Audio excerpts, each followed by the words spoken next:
de 6%. C'est intéressant de savoir qu'on est enregistré.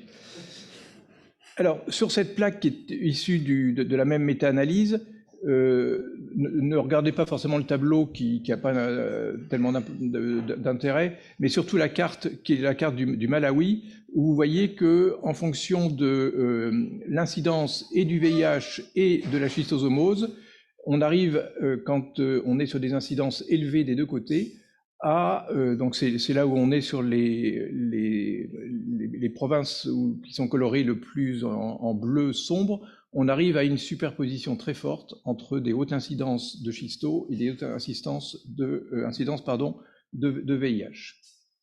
Qu'est-ce qu'on retient de cette méta-analyse? Donc le lien entre VIH et schistosomose est confirmé. Ce qui est plus nouveau, c'est que ça ne concerne pas que les femmes et ça ne concerne pas que la schistosomose urinaire. On peut retenir que le risque d'être infecté par le VIH chez des femmes qui ont une infection à schistosome est multiplié par 2,3 et que le praziquantel en traitement de masse peut effectuer une prévention combinée VIH et schisto, ou plus précisément schisto et VIH chez les écoliers et surtout les écolières. Alors, si on reste toujours dans les schistosomoses et notamment dans les schistosomoses urinaires, cette étude a montré un lien. Alors, eux prétendent que c'est la première démonstration, c'est pas tout à fait exact à ma connaissance, mais enfin peu importe. Ils ont démontré le lien entre dysplasie du col et présence de schistosome hématobiome. C'est dans une très grosse étude qui s'appelle Bill-Eve, qui est en Zambie, dont l'objectif n'est pas ça, c'est une étude ancillaire. L'objectif, c'est de valider l'autodépistage dans le cancer du col chez les femmes infectés par le VIH. Dans cette étude, le diagnostic de schistosome hématobiome est fait par PCR. Le diagnostic du cancer du col est fait à la colposcopie après application d'acide acétique.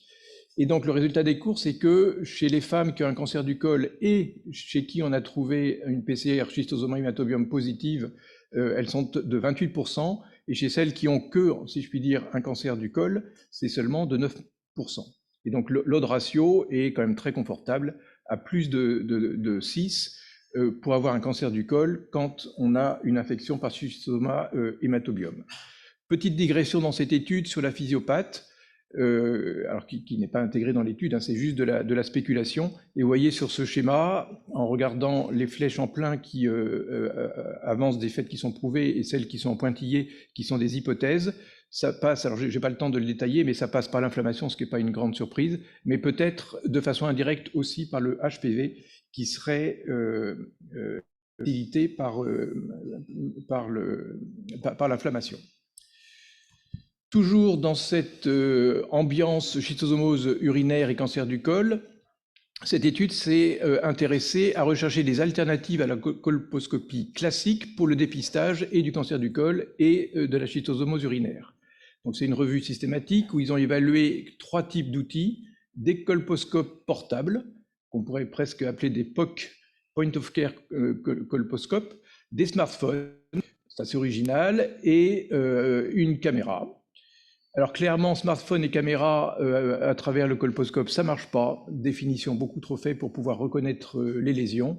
Par contre, les colposcopes point of care, si encore une fois on peut se permettre cette abréviation, sont plutôt assez satisfaisantes, et notamment avec deux colposcopes, le Ginocular et le Mobile Oddity, qui donnent des bonnes images sur lesquelles il suffit de brancher un logiciel de reconnaissance avec un algorithme de reconnaissance et qui permettent d'identifier les lésions évocatrices de cancer du col et ou de schistosomose urinaire.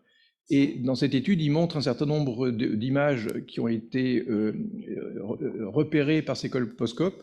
J'insiste juste sur celle du milieu, puisque les auteurs prétendent que cette image que vous voyez avec les de patch blanc serait spécifique de cette situation de schistosomose urinaire à Madagascar. Je ne sais pas pourquoi, mais en tout cas, c'est ce que les auteurs disent. Donc la conclusion, c'est qu'il faudrait développer ce type de colposcope portable en les associant à des logiciels. Alors eux disent dans les zones d'endémie schistosomienne, mais on peut évidemment l'envisager de façon beaucoup plus large. Merci d'éteindre vos marteaux-piqueurs. Autre étude sur la promotion de l'autoprélèvement. Alors, c'était l'objectif de cette étude de Bill HIV dont je vous parlais tout à l'heure. Donc, la promotion de l'autoprélèvement chez les femmes par elles-mêmes à la maison pour dépister la schistosomose urogénitale et non pas le cancer du col, qui était donc l'objectif initial de cette étude. Là, encore une fois, c'est une étude ancillaire. Donc là, ils ont pris 600 femmes de cette étude qui ont fait un autoprélèvement chez elles, et elles ont aussi subi un prélèvement par une sage-femme en centre de santé. Eh bien, clairement, l'autoprélèvement rapporte plus de schistosomose urinaire que le prélèvement par une sage-femme. Ça vous donne une sensibilité de 57% et une spécificité de 97%. Et si on prend comme élément de référence pour le diagnostic un combiné PCR plus trode antigénique plus anapate, on arrive même à une sensibilité de 89%, avec deux techniques différentes d'autoprélèvement, soit un écovoïnage purement vaginal, si je puis dire, soit un écovoïnage qui va jusqu'à frotter sur le col. Alors, on va sortir maintenant de la santé reproductive pour parler des schistosomoses de façon plus générale, et notamment d'un élément fondamental dans les études, dans les programmes de lutte, qui sont l'évaluation de la réinfection après des stratégies de traitement de masse. Alors, c'est un indicateur majeur dans les programmes de lutte, et pourtant, il est assez peu disponible dans les différentes études qui sont publiées. Donc là, c'est une méta-analyse qui a concerné une trentaine d'études, avec globalement un taux moyen de réinfection de l'ordre de 36%, ce qui est quand même beaucoup, plus élevé dans les schistosomoses digestives à 43% que dans les schistosomoses urinaires. Et ils ont fait un petit aparté sur le risque minimum, ou plutôt le taux minimum de récidive dans la schistosomose urinaire sur une étude qui a été faite au Zimbabwe chez des enfants de moins de 6 ans, c'est de la schisto à hématobiome, avec une stratégie de traitement extrêmement intensive, puisque il ne me semble pas avoir jamais vu une intensité de traitement, puisque là, les gamins recevaient du praziquantel toutes les 8 semaines pendant 2 ans, avec ensuite un suivi à 1 an. Donc ça, on peut imaginer que ça marche bien. À l'inverse, là où il y a le maximum de réinfection, c'est dans cette étude en Angola, où il y a 85% de taux de réinfection. Là aussi, c'est de la schistosomose urinaire, mais là, une seule cure de praziquantel sur l'ensemble du programme, avec un suivi seulement à 6 mois. Qu'est-ce qu'on retient de cette étude? Le taux de réinfection est globalement assez élevé. Il est plus élevé avec les espèces qui donnent des formes digestives, donc Manzoni et Japonicum, que hématobiome. Leur explication, c'est que la défécation conduisant aux schistosomoses étant par définition proche des sources d'eau, ça peut expliquer ce décalage par rapport à schistosoma urinaire. Ils ont même fait une espèce de petit modèle mathématique qui aboutit à ce repère assez surprenant, indiquant que si on prend 1000 défécateurs proches d'un point d'eau où on va récupérer de l'eau pour l'usage domestique, ça a le même effet que si on avait 12 défécateurs directement dans la soupe, si je peux utiliser ce terme. L'autre argument des auteurs, c'est que la longévité des œufs de Schistosoma manzoni et Japonicum est plus importante que celle d'hématobiome. On pourrait également rajouter qu'il y a plus d'œufs avec ces deux espèces qu'avec Schistosoma hématobiome. Voilà, je passe sur le biais pour aller plus vite, et j'insiste sur aussi une des conclusions qui est que le taux de réinfection, les réinfections semblent être très précoces après le traitement de masse. Alors très rapidement, parce qu'on a très régulièrement, mais c'est toujours assez amusant et intéressant de voir ces études historiques, enfin mi-scientifiques, mi-historiques. Le bon monsieur Zhu glorifie le programme chinois. En fait, il a raison, puisque ce programme de lutte existe depuis le début des années 50. Il a été mis en place par le président Mao à l'époque, et avec des performances assez étonnantes. Mais c'est d'ailleurs, à ma connaissance, le seul programme de lutte contre la schisto, enfin programme d'envergure, qui est tenu dans une telle longévité, puisque ça fait 70 ans qu'il tourne. Dans les années 50, on avait 11 millions de cas. En 1917, 38 000. Et tenez-vous bien, incidence, une seule nouvelle personne en 2017. Je ne sais pas, elle a dû avoir la Légion d'honneur, cette personne-là, parce que ça prouve l'efficacité du programme. Si on regarde dans une autre étude la prévalence de la schistosomose chez les moins de 6 ans, sur une vingtaine d'années, à travers cette méta-analyse, globalement, c'est de l'ordre de 19%, plus avec Manzoni qu'avec Hématobium. On a vu tout à l'heure probablement quelles en sont les raisons.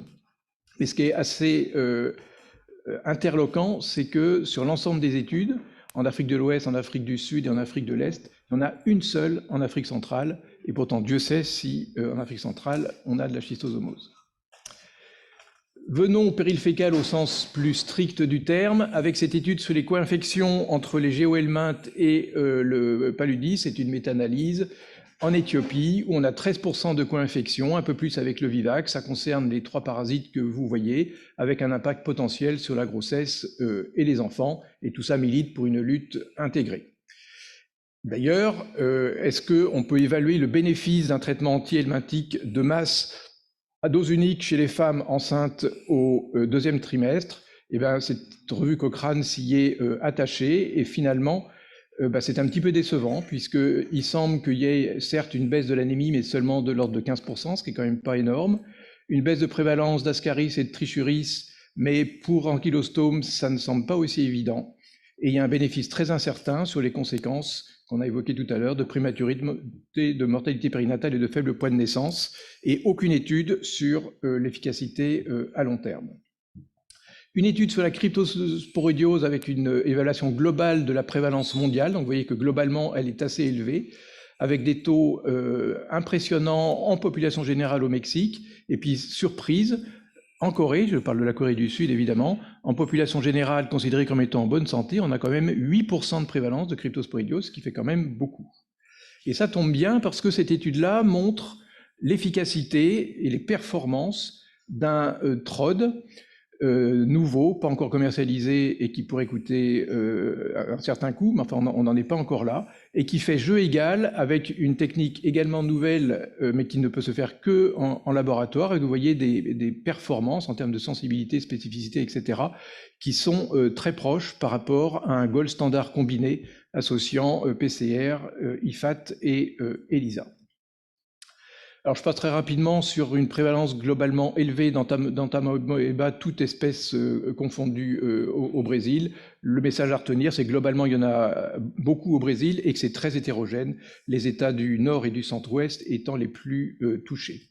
Cette étude sur les facteurs de risque d'acquisition de l'amébiose qui fait émerger le fait que finalement, c'est pas l'eau qui semble être le plus gros facteur de risque, c'est plus le fait de ne pas, le non-accès à l'eau qui serait le risque le plus important, c'est plus, et encore avec un autre ratio qui n'est pas énorme, le fait de ne pas avoir accès à des latrines. Et puis, toujours cette tarte à la crème de l'évaluation de l'efficacité du lavage des mains sur la prévalence de la diarrhée. Donc, c'est une méta-analyse Cochrane qui, et c'est intéressant, a mixé des études faites dans des pays riches et des études faites dans des pays à faibles ressources, avec un impact global de l'éducation à la santé pour favoriser, pour promouvoir le lavage des mains, si possible avec du savon, qui entraînerait un évitement des diarrhées de l'ordre de 1/3, avec un petit plus apporté quand il y a du savon, ce qui n'est pas une énorme surprise. Par contre, aucune de ces études n'a pu évaluer l'impact sur les décès, ni sur le long terme. Voilà, donc on retient que globalement, se laver les mains, c'est quand même efficace, avec 1/3 de diarrhée évitée, ce qui n'est pas si mal que ça, que c'est plutôt bien de fournir du savon, mais que bizarrement, c'est pas si facile que ça à démontrer, particulièrement dans les pays en développement. Et puis juste pour finir, et sur une touche un petit peu plus optimiste, et en revenant sur les schistosomoses, cette étude montre très clairement que dans un programme de lutte contre les schistos, quand on ne traite que les enfants, on a aussi un impact sur les adultes. Donc là, vous pouvez regarder sur les diagrammes qui sont en haut, qui concernent les adultes, et si vous comparez les diagrammes qui sont en bas, qui concernent les enfants, la colonne bleu clair, c'est la première année, la colonne bleu foncé, c'est la 5e année, et donc il y a un impact également chez les adultes. Je n'ai plus qu'à vous remercier. Merci beaucoup Olivier. On va passer la parole au professeur Éric Pichard qui exerce au Centre médical de l'Institut Pasteur à Paris. On posera les questions en fin de session. Merci.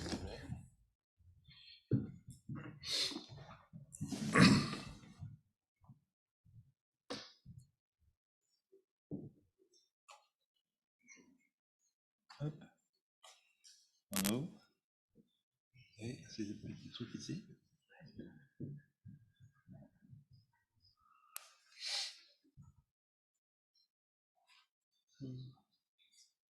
Voilà, non.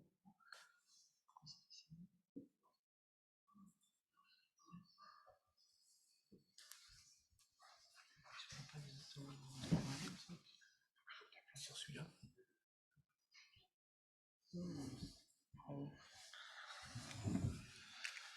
Bonjour, on va regarder quelques maladies tropicales négligées, pas toutes, hein, heureusement, parce qu'il y en a un bon paquet.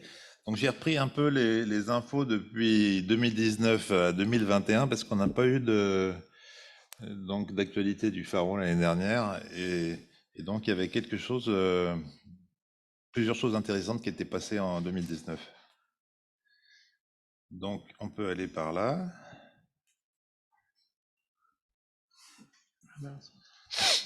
Alors on avance. La barre centrale, oui. Les petites flèches là. Ici. Attends, hop.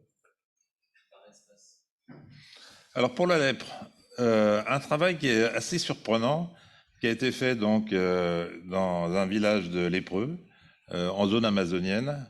On a recherché avec des méthodes moléculaires la prévalence des résistances, soit en monorésistance, soit en birésistance du bacille de la lèpre. Et dans ce village, qui est un petit village en fait amazonien, de 3000 habitants, il y a déjà une prévalence très importante de la lèpre qui persiste, à presque 13%. Et on s'aperçoit que le taux de résistance est absolument monstrueux. Chez des patients qui sont en rechute ou bien chez des patients contact, on se rend compte qu'il y a 43% de résistance avec, dans ces 16 patients, 12 qui ont multi-drogue résistance, c'est-à-dire résistance à la fois à la rifampicine et à la dapsone. Et par les méthodes moléculaires, les auteurs montrent que c'est une transmission intrafamiliale de résistance primaire. Donc je vous rappelle qu'il y a 2 ans, on avait regardé les chiffres qui avaient été publiés par Cambo sur une vingtaine de pays d'endémie lépreuse, et on était globalement un maximum de 8% de résistance en monorésistance. Et là, c'est vraiment un foyer très très inquiétant. Vous voyez, 43%, c'est énorme. Et donc il y a dans ces villages de lépreux probablement des clusters de résistance monstrueux qui amènent à réviser complètement la thérapeutique dans ces zones. La deuxième chose, c'est une évaluation à long terme par un modèle de l'efficacité ou pas de l'administration au cas contact d'une dose de rifampicine. On l'avait vu aussi il y a 2 ans, il y a des pour et des contre, mais globalement, c'est maintenant recommandé de donner une dose de rifampicine, mais assez faible, en fait, 600 mg au contact pour éviter donc qu'il se contamine auprès des cas index. Alors, en suivant 2 cohortes, une de 2015 et l'autre de 2014, et le modèle essaye d'évaluer la transmission probable en 2040, on se rend compte que s'il y a une prophylaxie post-exposition, donc chez les contacts, on a, après une première augmentation, donc la première année des taux de transmission, mais c'est normal, vu l'incubation très longue de la lèpre, c'est pas tout de suite qu'on va voir l'effet, mais avec le temps, il y a une réduction très nette de l'incidence de la lèpre. Donc, faire une prophylaxie avec la rifampicine chez les cas contacts, ça semble être positif. Et globalement, dans un programme évalué jusqu'à 2040, on gagne 6 ans en termes d'évaluation d'un but de transmission. Alors, c'est discuté. On avait vu aussi il y a 2 ans qu'il y a des gens qui sont contre, parce qu'une dose de rifampicine, c'est trop faible dose. Pour certains, c'est pas efficace. Pour certains, ça stigmatise les gens qui la prennent. Et pour certains, ça va donner des résistances. Mais voilà encore une pierre dans le champ de la fameuse prophylaxie pour les cas contacts. Enfin, c'est très intéressant parce que ces gens ont refait une étude de la littérature assez minutieuse, méta-analyse et revue systématique, pour comparer tout ce qui existe en traitement au traitement en référence de l'OMS de polychimiothérapie. Et au final, rien n'est mieux dans l'état actuel pour eux, dans l'état actuel des choses, que la PCT OMS. qu'on ajoute ou pas un macrolide, qu'on ajoute de la doxycycline, et en particulier le rhum, c'est-à-dire rifampicine, ofloxacine, cycline, n'est pas meilleur, bien qu'il soit plus commode. Donc dans l'état actuel des choses, hein, on reste quand même à ce protocole OMS de polychimiothérapie qui est recommandé. Pour la rage, un premier papier qui montre que en vaccination pré-exposition, les doses administrées en intradermique sont aussi efficaces qu'en intramusculaire, en particulier pour 3 doses, et donc les recommandations actuelles de faire le vaccin en intradermique paraissent validées par ce genre de travail. La deuxième chose, c'est que rage déclarée égale rage morte. On a toujours appris ça. Puis il y a une surprenante publication en Inde, hein, où il y a 8 survivants de rage maladie en Inde, essentiellement des petits-enfants qui ont été mordus par des chiens avec des morsures très importantes, hein, catégorie 3 de l'OMS. La plupart, tous ont eu une vaccination post-exposition et quelques-uns des immunoglobulines. Les survies ne sont pas extraordinaires, mais c'est quand même des survies, hein. Et en particulier au moment de la publication, il y en avait encore 5 en vie, 5 qui ont eu une survie à 7,5 et 13 mois, ce qui est beaucoup. Avec tous, hélas, hein, des séquelles assez considérables d'encéphalomyélite. Et dans ce papier, une très belle imagerie d'ailleurs en IRM, hein, on voit ces atteintes périventriculaires et au niveau de la moelle. Et pour certains, il y a une régression, hein, pendant ces quelques mois de survie des lésions qui ont été prouvées par l'IRM. Donc rage déclarée, rage morte, pas toujours, mais au prix d'importantes séquelles. Bourri, du centre de référence de la rage de Pasteur, a repris dans un papier de façon extrêmement détaillée les nouveaux aspects de la lutte contre la rage. Et il y a des choses assez surprenantes.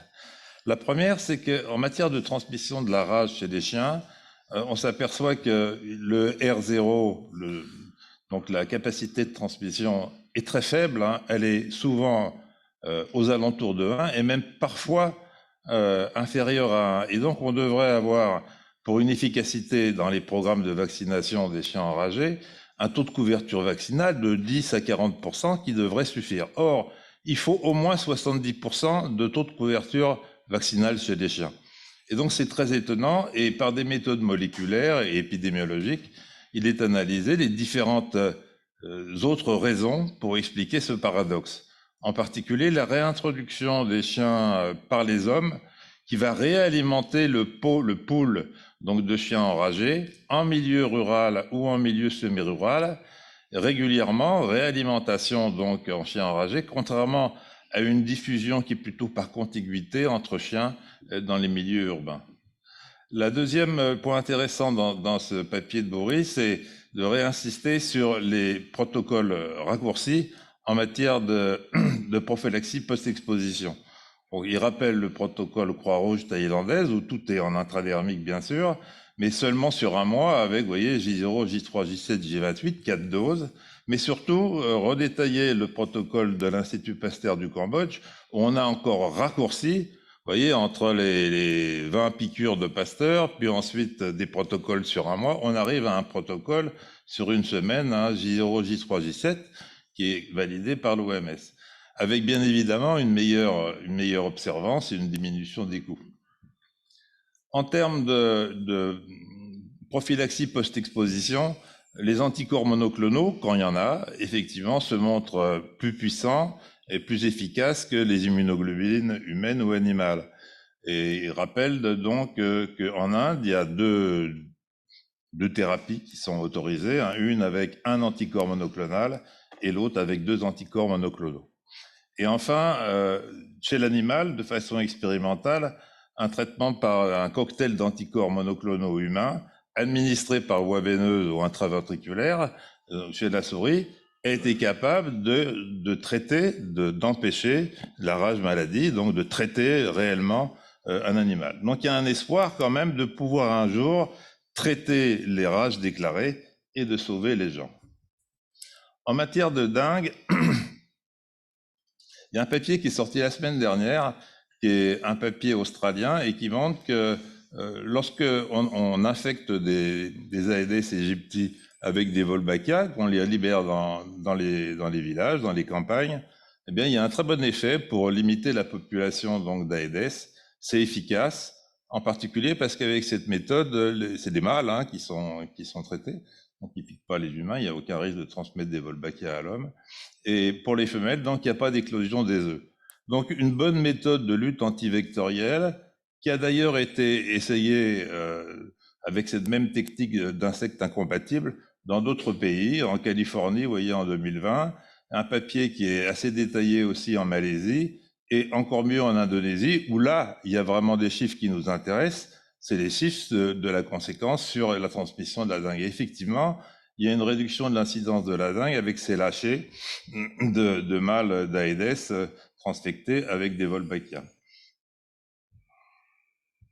En matière de trypanosome, le papier que j'ai trouvé le plus intéressant, c'est celui de Mariam Camara, donc, qui travaille en Guinée et qui, dans la population de patients suspects de THA, a fait des biopsies cutanées et recherché les trypanosomes par PCR.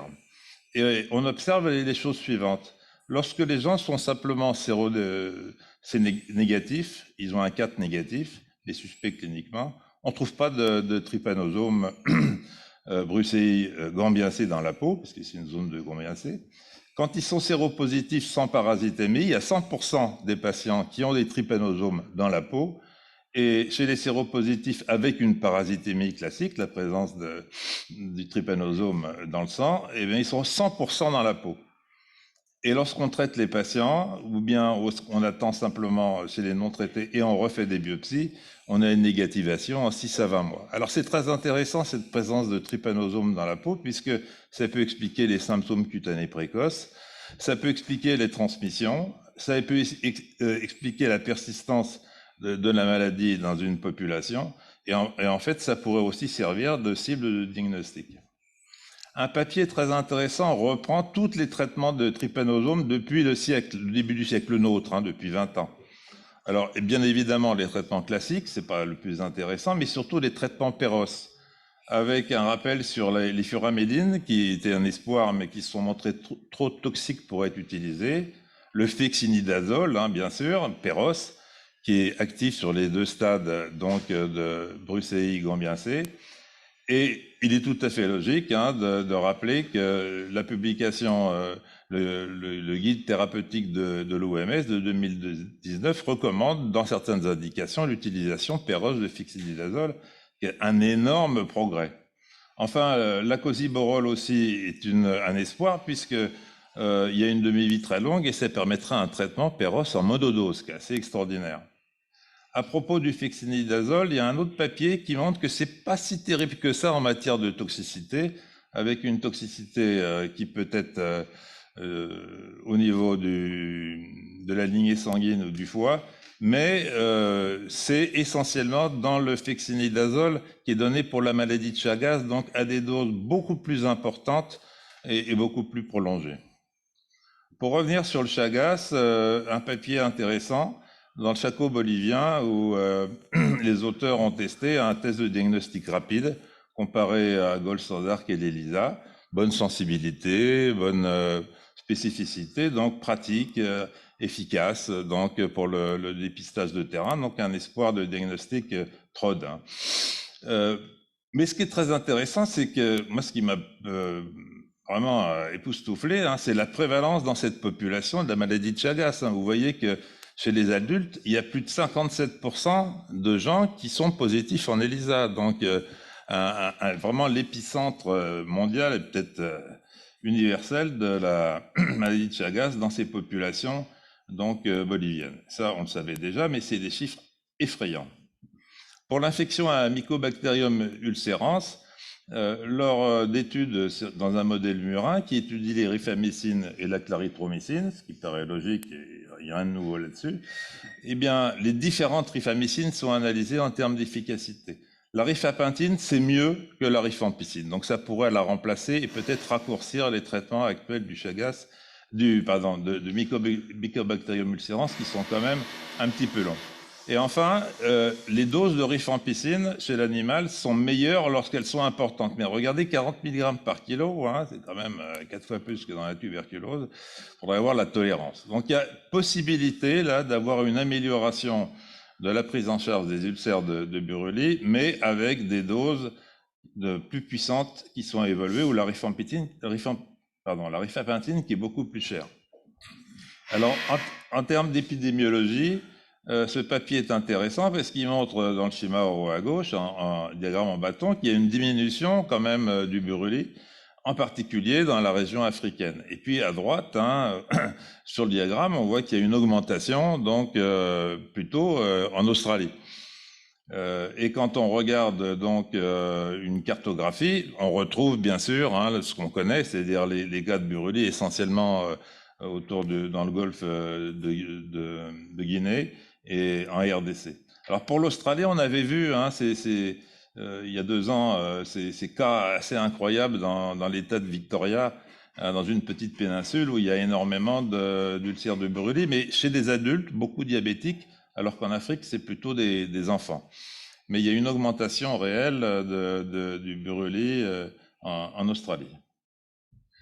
Pour ce qui est des helmintoses, un petit travail que je me trouvais intéressant chez des personnes voyageuses, hein, c'est de tester une seule dose d'ivermectine dans l'anguillulose versus 4 doses. Une dose marche aussi bien, aussi efficace. Donc, dans cette population qui n'a pas pu être réinfectée, hein, puisqu'ils étaient rentrés en Europe et donc ils risquaient pas de se réinfecter, de rendre caduque ce genre de travail. Bon. Donc restons probablement, si on se tient à ce travail, à une seule dose. Deuxièmement, je reprends après Olivier un peu de bilharziose, un traitement qui a comparé donc l'efficacité d'une association de praziquantel, qui est connu étant actif sur les adultes, et de combinaison d'hydroartémisine pipérakine, qui est actif sur les formes jeunes, les schistosomules, comparé à l'étalon, qui est le praziquantel seul. Et on a une meilleure efficacité pour cette combinaison sur Manzoni, hein, avec un recul assez court de 8 semaines, et ça a été fait en Tanzanie. Donc, intéressant peut-être d'avoir des associations pour lutter contre d'éventuelles résistances ou d'améliorer donc les taux de succès du traitement. Et puis, je ne savais pas que ça existait, moi, mais j'ai lu ce papier-là, qui est quand même sorti dans une bonne revue, c'est de publier un protocole, c'est-à-dire comment je vais faire, qu'est-ce que je vais faire. C'est assez culotté parce que le papier final, on verra si effectivement ils ont bien fait ce qu'ils cherchaient. Et qu'est-ce qu'ils cherchent dans la région de Richard Toll, où il y a pas mal de bilharziose au Sénégal, c'est de reprendre des essais thérapeutiques avec une combinaison artésunate-mefloquine versus le praziquantel standard. On verra si ça marche.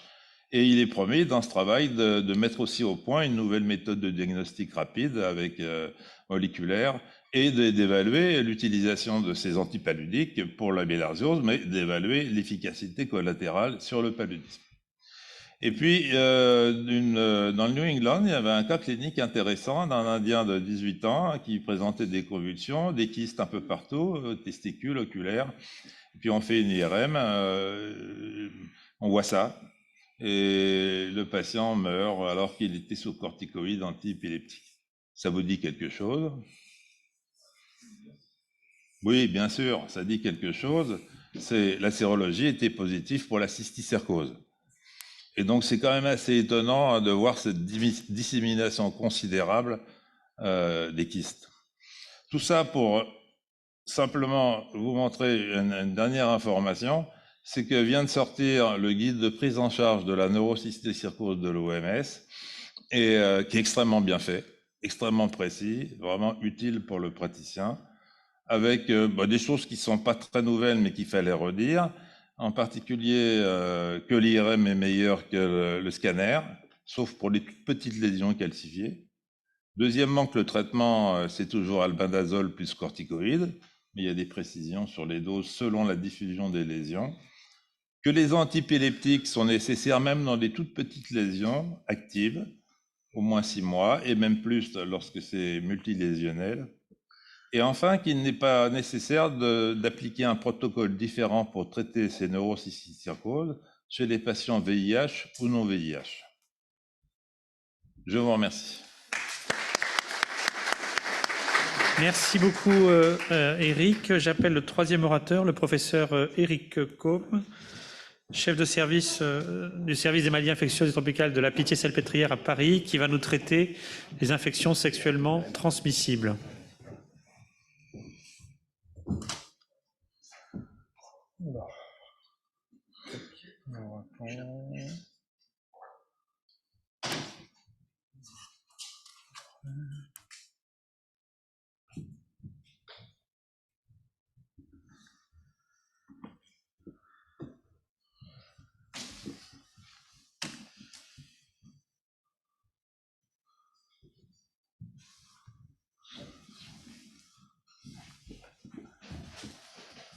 Ça va apparaître, je pense. Bien, bonjour à toutes et à tous. Merci pour votre invitation. Ça fait très plaisir d'être là. Ça fait 2 ans que, quand même. Donc c'est important de se retrouver. J'aimerais bien retrouver mes diapos par l'occasion, ce serait bien, si c'est possible. C'est bon, parfait. Bon, j'imagine que vous connaissez tous Claude Serre. Beaucoup écrit sur les IST. J'ai des liens d'intérêt comme tout le monde, mais j'en ai pas qui sont relatifs à cette thématique. Par contre, j'ai un lien un peu particulier puisque j'ai plus de 60 ans et donc j'appartiens à la génération SIDA. Et évidemment, ça nous a tous marqués et donc ça impacte probablement ma vision des choses. Donc ça, c'est le bilan OMS des IST, tel qu'il était paru dans le rapport de l'OMS de 2016, qui s'intitulait de manière très optimiste « Vers l'élimination des IST ». Ça, franchement, je ne sais pas où ils ont été chercher ça, mais bon, c'est quand même extraordinaire. Donc il y a plus d'1 million d'IST qui sont acquises chaque jour, et les IST les plus fréquentes, c'est la trichomonose en fait, l'IST la plus fréquente, suivie par les chlamydia, trachomatis, le gonocoque, la syphilis, l'herpès et puis le HPV, sur lequel je ne reviendrai pas parce qu'on a eu un très bon topo sur les HPV hier et je n'ai vraiment rien à rajouter. Alors je vais vous faire 7 actualités en une diapo chacune parce qu'on n'a pas énormément de temps ou parfois je vais diverger, je vais dire un petit peu, mais bon. Première chose, réémergence des IST. L'interrogation. Alors, pour le syphilis et le gonocoque, c'est absolument certain. Ce qui n'est pas clair, c'est l'allure de la courbe. L'allure de la courbe en France, on la connaît. L'allure de la courbe en Afrique ou en Asie, vous allez voir que j'ai plutôt me focaliser sur l'Asie, on la connaît pas. Alors évidemment, si vous avez une réémergence des IST classiques, vous avez une augmentation du dénominateur, et donc même si les complications des IST sont rares, eh bien malheureusement, on revoit des formes cliniques graves qu'on avait complètement oubliées. Alors par exemple, pour la syphilis, c'est la neurosyphilis, ou c'est l'ophtalmosyphilis, qui peut laisser des séquelles, comme on l'a montré dans le service, dans 30% des cas. Pour le gonocoque, c'est des septicémies à gonocoque, des arthrites, des ophtalmies, enfin des choses qu'on n'avait plus vues. On a même vu une endocardite à gonocoque, enfin des trucs qu'on avait complètement oubliés. Je pense qu'on reverra demain des méningites à gonocoque qui étaient décrits dans les années 30-40 et que tout le monde a oublié. Donc ne soyez pas surpris, vous allez voir apparaître des complications des IST. Troisième point, et là je vais m'attarder un peu plus parce que je pense que c'est un vrai problème émergent, c'est la résistance croissante aux antibiotiques. Alors évidemment ça concerne tous les agents pathogènes, ou presque tous, mais il ne faut pas croire que les agents des IST sont épargnés, et notamment en ce qui concerne le gonocoque et surtout Mycoplasma genitalium, on va vers la XDRisation, si je peux dire, c'est-à-dire l'ultra-résistance. Pour Mycoplasma genitalium, on y est déjà. Alors après, Mycoplasma genitalium, on ne connaît pas bien sa pathogénicité dans les pays tropicaux, je ne vais pas revenir là-dessus. Et pour le gonocoque, on y arrive doucement, mais sûrement. Alors cette résistance, elle concerne l'azithromycine, qui n'est pas vraiment un antibiotique qu'on utilise en France, en tout cas de façon large dans le gonocoque, même si c'est en train de changer un peu. Et malheureusement, ça concerne les fluoroquinolones depuis très longtemps, et ça concerne la ceftriaxone maintenant. Et c'est ça qui est inquiétant. Donc ici, vous avez la résistance au fluoroquinolone. Bon, la résistance au fluoroquinolone, on est au-delà de... Alors, c'est intéressant de voir ces cartes, hein, parce que vous voyez d'abord qu'on n'a aucune... on ne sait pas ce qui se passe en Afrique, hein, à part l'Afrique du Sud, et puis quelques pays d'Afrique de l'Est, Madagascar, où on a quelques données, ici la Côte d'Ivoire, mais sinon, on n'a pas de données sur l'Afrique. Et vous voyez que quand on a des données, bah, c'est surtout en Asie, enfin, non, on a des données un peu partout dans le monde, mais c'est en Asie que se situe le problème, et ça a toujours été historiquement comme ça avec le gonocoque, hein. C'est-à-dire la résistance du gonocoque au fluoroquinolone ou même aux pénicillines, même s'il y avait eu deux souches, une africaine et une asiatique, c'est quand même la souche asiatique qui avait emporté le morceau. Donc c'est en Asie que ça se passe, hein, au niveau de la résistance aux antibiotiques, parce que c'est en Asie qu'on utilise le plus d'antibiotiques, et c'est en Asie qu'on les utilise le plus n'importe comment. Donc par exemple, dans certains pays d'Asie, hein, pour le gonocoque, ils sont en train de passer parce que vous voyez, malheureusement, donc là je vous ai montré pour les fluoroquinolones, hein, c'était plus de 30% de résistance, plus de 50%, 70%, et là vous avez la diminution de la sensibilité ou la résistance à la ceftriaxone. Donc faites attention, les deux sont poulés, diminution de la sensibilité et résistance. Donc la diminution de la sensibilité vous oblige à augmenter les doses de ceftriaxone. C'est pour ça qu'en France on est passé de 500 mg à 1 g, enfin au niveau européen on est passé de 500 mg à 1 g, et en France il faudrait suivre le mouvement. Et par contre, là encore, bah, c'est en Asie que ça se passe. Vous voyez qu'en Europe, on est peu impacté par la diminution de la sensibilité à la ceftriaxone, mais en Asie, ça a déjà commencé. Le record revenant à la Birmanie, enfin au Myanmar, mais je pense qu'il y a un biais d'observation, parce que je crois qu'ils ont envoyé que leurs souches résistantes. Mais par contre, vous voyez qu'en Chine, en Mongolie, en Corée du Sud, au Japon, et puis au Vietnam, c'est en train d'émerger avec déjà des taux de résistance qui sont entre 5 et 30%, ce qui est quand même considérable, hein, et très très inquiétant, hein, puisque vous savez qu'une fois que ça sera résistant à la ceftriaxone, vous n'aurez plus que l'imipénem. Ça c'est pour la résistance à l'azithromycine. Donc en France on n'utilise pas encore l'azithromycine dans la prise en charge des gonococcies. On utilise dans la prise en charge des urétrites dont on ne sait pas si elles sont de quelle origine elles sont exactement, mais bon, les anglo-saxons ont tendance à recommander l'azithromycine en l'associant à la ceftriaxone pour justement pouvoir contourner ce phénomène d'émergence des résistances à la ceftriaxone. Voilà, donc ils traitent par bithérapie. Alors, en fait, on ne sait pas la dose efficace, on ne sait pas la durée efficace, et surtout, on sait déjà que malheureusement, les résistances sont déjà très très présentes, et donc ça ne va pas bien marcher. Voilà, Mycoplasma genitalium, je ne rentre pas dans les détails, il y a eu plein d'éditoriaux. Bon voilà, on a une super bête de course, hein, avec Mycoplasma genitalium, hein, puisqu'on a à la fois des résistances aux cyclines depuis quelques temps, à l'azithromycine, mais même maintenant au fluoroquinolone, hein. Donc on est, pour Mycoplasma genitalium, on est déjà à l'époque du XDR. Alors, il y a quelque chose qui nous concerne en tant qu'infectiologue, Tropicalis, qui est quelque chose qui est quand même de découverte assez récente, qui est la découverte du mode sexuellement transmissible de certaines infections, et d'infections notamment émergentes, comme Ebola et Zika, avec la particularité pour Ebola de se transmettre des mois après la guérison, ce qui est quand même quelque chose auquel on n'est pas très habitué. Donc Zika, bon, on sait tous maintenant que c'est sexuellement transmissible. Je vous ai juste mis de cette diapo parce que c'est une transmission probablement par fellation. Voilà, ça illustre l'élargissement du répertoire sexuel et ses risques potentiels. Ça, c'est très intéressant. C'est la résurgence en Guinée d'un cluster, disons, heureusement ils étaient aux aguets si je peux dire, et donc ils ont très rapidement circonscrit ce cluster, mais c'est survenu à partir d'un survivant d'Ebola qui excrétait du virus dans le sperme plus de 500 jours après la guérison, hein.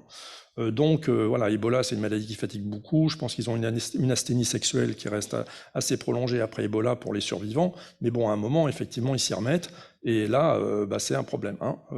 Voilà. Donc lui il avait transmis 470 jours après la guérison. Alors après beaucoup de chercheurs ont fait éjaculer les survivants d'Ebola pour regarder dans leur sperme ce qui se passait. Donc bon, je vous résume, hein, globalement vous avez 50% des survivants qui se débarrassent de l'Ebola à 115 jours et 90% à 294 jours. Ce qui veut dire que vous en avez encore 10% au-delà de 1 an qui excrétent du virus Ebola dans le sperme. Alors, depuis qu'on a découvert qu'on pouvait transmettre des virus émergents ou considérés comme émergents dans le sperme, l'habitude est maintenant de faire éjaculer des malades. Et donc, là, vous voyez, c'est un malade qui avait été hospitalisé dans notre service avec une fièvre de la vallée du Rift. Voilà, bon, pourquoi l'avoir fait éjaculer voilà, Mais ne me posez surtout pas la question. D'ailleurs, c'est pas moi qui ai eu l'idée. Et donc, mais ma chef de clinique, très astucieuse. Et vous voyez, j'ai pas dit qu'elle l'avait fait, hein, Christophe. Et donc, voilà, on lui trouve le virus dans le sperme. Alors, je vous rappelle que la fièvre d'Ebola, la fièvre de la vallée du Rift, c'est une maladie dont les modes de transmission sont assez multiples. Donc, pourquoi pas aussi un mode de transmission sexuel. Cinquième problème, c'est ce qu'on appelle l'élargissement ou la diversification du répertoire sexuel. Et ça, c'est associé à un cumul des risques. Le sexe oral, par exemple, je vous ai donné un exemple, notamment avec l'HPV, comme on l'a vu hier, le sexe anal, et notamment pour toutes les maladies du péril fécal, puisque dans le sexe oro-anal, vous êtes directement à la source du péril fécal. Donc on décrit Shigella, salmonellose. En fait, on connaissait déjà tout ça très bien dans les années 80, et c'est là que mon biais VIH intervient. Et puis, on a dans le répertoire, on a de plus en plus de rapports traumato-sexuels, ou je ne sais pas comment il faut les appeler, voire de rapports sanglants, voire un mélange de drogue et de sexe, c'est ce qu'on appelle le chemsex, et donc on est aussi exposé aux maladies à transmission sanglante. Sixième point sur lequel je pense qu'il faut que je m'attarde un petit peu, c'est la prévention des IST change. Alors la prévention des IST, pourtant c'est quelque chose de très simple, mais la prévention des IST change et le concept aujourd'hui, c'est la prévention diversifiée. Alors qu'est-ce qu'on appelle la prévention diversifiée? C'est un ensemble de choses dans lesquelles vous avez la promotion de test and treat, la promotion de la PrEP pour le VIH avec des antirétroviraux, la promotion de la PEP, c'est-à-dire prophylaxie post-exposition pour la syphilis, chlamydia trachomatis par la doxycycline, mais aussi une tendance à vouloir utiliser la doxycycline en tant que PrEP pour la syphilis et chlamydia trachomatis. Je vous avoue que ça m'inquiète énormément, hein, je ne vous cache pas, puisqu'on a déjà fait émerger des résistances de la syphilis aux macrolides. Hein. Quand j'enseignais la syphilis il y a 30 ans, je disais la syphilis, c'est sensible, pénicilline, cycline et macrolides. Aujourd'hui, les macrolides, c'est devenu complètement résistant, hein, Treponema pallidum. Donc, je vous laisse imaginer si on perd la cartouche d'oxycycline dans la syphilis, ça serait très inquiétant. Il y a moins de promotion du préservatif et on n'entend plus du tout parler de safer sex. Voilà. Alors, ça, c'est les recommandations de Santé publique France. Hein. Donc, vous voyez, Santé publique France, j'ai conservé les guillemets parce que c'est très étonnant. Donc, ça s'appelle lutter contre les IST grâce à un dépistage, à des stratégies de prévention et de dépistage. Donc, aujourd'hui, plusieurs stratégies de prévention sont disponibles. C'est la prévention diversifiée, la PrEP, prophylaxie pré-exposition, le TPE ou PPE, traitement post-exposition. TPE, c'est traitement post-exposition. PPE, c'est prophylaxie post-exposition. Et pour les personnes séropositives, le plus important, c'est évidemment de les traiter. Donc, il faut les dépister. Et c'est fondamental. Mais là, dans cette stratégie diversifiée, il y a quelque chose qui n'apparaît pas, qui a été complètement oublié, c'est le préservatif. Voilà. Alors, pourquoi? Je ne peux pas vous dire, je ne sais pas, ne me posez pas de questions là-dessus, ça me dépasse complètement, évidemment. Mais ce qui m'inquiète, c'est que ce détournement du préservatif est en train de toucher. Alors là, j'ai pris l'exemple de la Thaïlande. Bon, je connais beaucoup mieux l'Asie que l'Afrique, puisque, comme vous savez, j'ai vécu en Asie. Et donc, là, je prends l'exemple de la Thaïlande. Voilà, Bangkok, Silom Road, c'est le quartier gay. Où je vais à chaque fois que je vais dans la région. Et donc, voilà, ça c'était en août 2017. Be sure before you shoot. Hein. C'est vraiment extraordinaire. Donc, utiliser la PrEP, free HIV test, free condom. Donc, vous voyez, les préservatifs, en 2017, sont toujours très présents en Thaïlande. Hein. Et puis, emergency PEP. Autant vous dire que cet homme-là ne ressemble pas du tout à un Thaï. Hein, parce que ça, c'est un autre problème qu'on pourrait discuter, c'est le problème du tourisme sexuel. Je pense que c'est difficile de faire abstraction de ce problème qui est quand même, reste extrêmement tabou. Septembre 2018, un an plus tard, j'y retourne, Donc là, bon, on voit très bien que c'est un occidental, hein, c'est pas du tout un Thaï, hein, je peux vous le dire. Et puis la PrEP est brandie vraiment. Et ce qui va m'intéresser, c'est la deuxième partie de la diapo. Vous voyez, c'est ce qui est sur la droite. Alors on est dans le business, hein, c'est Pulse Clinic, c'est une clinique qui fait du business évidemment, mais bon, ça devient du business. Et donc là, lisez bien, PrEP, PEP, santé sexuelle, dépistage rapide du VIH, dépistage de la syphilis, testé et traité pour les infections sexuellement transmissibles, hangover treatment, le traitement de la gueule de bois. Hein, hangover, c'est la gueule de bois. After party treatment, c'est-à-dire traitement post-orgie, et chemsex counseling. Donc, vous voyez, on s'éloigne et on est en Thaïlande, hein, on s'éloigne de plus en plus quand même d'une problématique purement sexuelle. On s'adresse là, en fait, aux touristes sexuels, hein, clairement. Donc ça, c'était en 2018. 2019, j'y retourne encore. J'allais au Laos régulièrement et on ne peut pas faire autrement que de passer par la Thaïlande pour aller au Laos. Mais voilà, et c'est très intéressant sur le plan anthropologique. Voilà, surtout que c'est un pays que je connais quand même depuis 30 ans. Même plus maintenant. Donc voilà, je retourne dans, vous voyez, et alors là, ça s'est modifié. Vous voyez, bon là, on est vraiment dans l'ambiance. 8000 personnes vivent à Bangkok et sont sous PrEP et font la fête sous PrEP. Et vous, qu'est-ce que vous faites? Alors, avec la propagande. Enfin, moi, ce que je considère comme de la propagande. Vous voyez, l'efficacité du condom, 72 à 91%, l'efficacité de la PrEP, 99%. Voilà, les autres IST, ça ne les intéresse pas.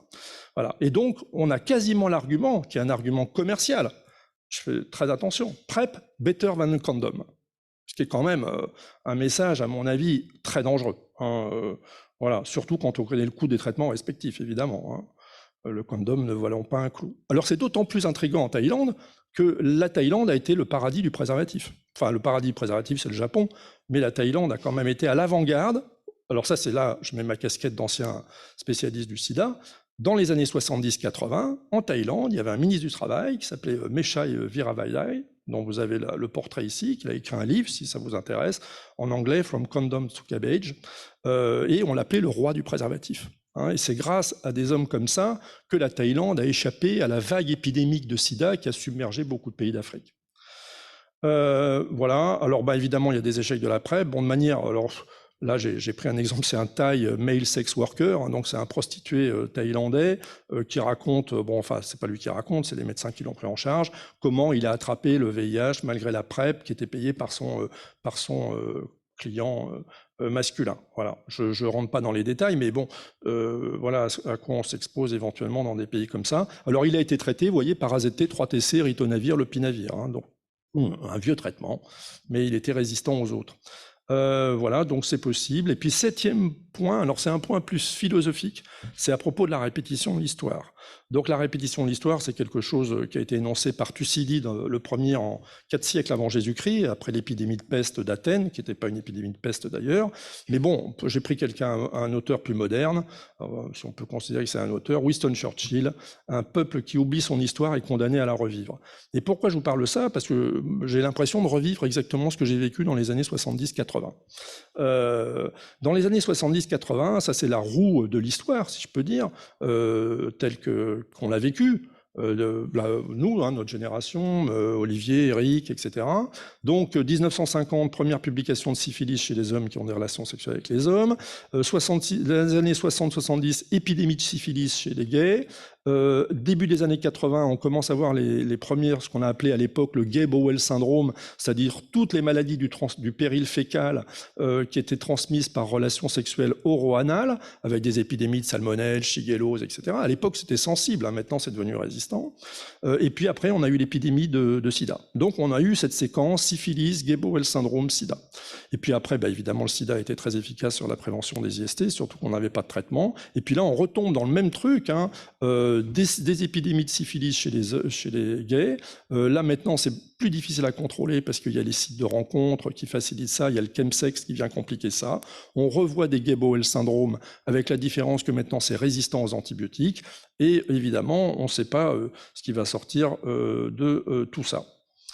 Donc mon message, c'est que dans le contexte actuel, avec des maladies hébergeantes, Ebola, Zika, qui sont sexuellement transmissibles, le retour des IST, syphilis, gono et autres, avec des formes graves et des séquelles, la résistance croissante aux antibiotiques, ça, je suis persuadé qu'on n'y échappera pas, notamment pour le gonocoque. On ne peut pas y échapper. Je suis sûr que ça nous pend au nez. Dans 20 ans, dans 10 ans même, vous traiterez les gonococcies à l'imipénem, hein, je pense. Voilà, je suis très inquiet pour Treponema pallidum. J'espère qu'on ne va pas basculer dans l'absurde, même si j'ai des sérieuses craintes. Émergence des échecs de la PrEP, les pratiques sexuelles à bifurcation. Voilà, mon seul message, c'est de ne pas croire en la répétition de l'histoire, c'est dangereux. Voilà, et je conclus par une diapositive des années 80, voilà, empruntée à mon ami thaïlandais, no glove, no love. Merci. Merci beaucoup, Eric.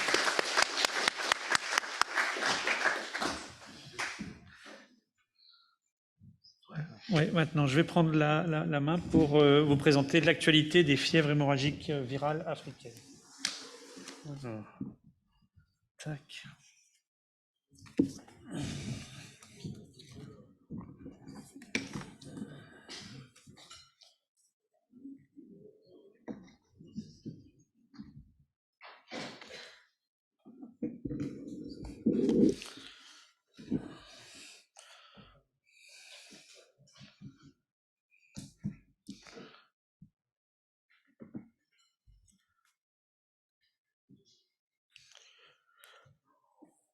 Voilà, donc en quelques minutes, je vais vous faire le point sur l'actualité des fièvres hémorragiques virales africaines.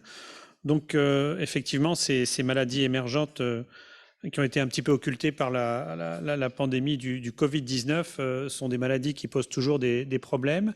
Et vous vous souvenez tous des deux épidémies spectaculaires, 2013-2016, la plus importante, plus de 28 000 cas, 40% de létalité, 11 300 décès.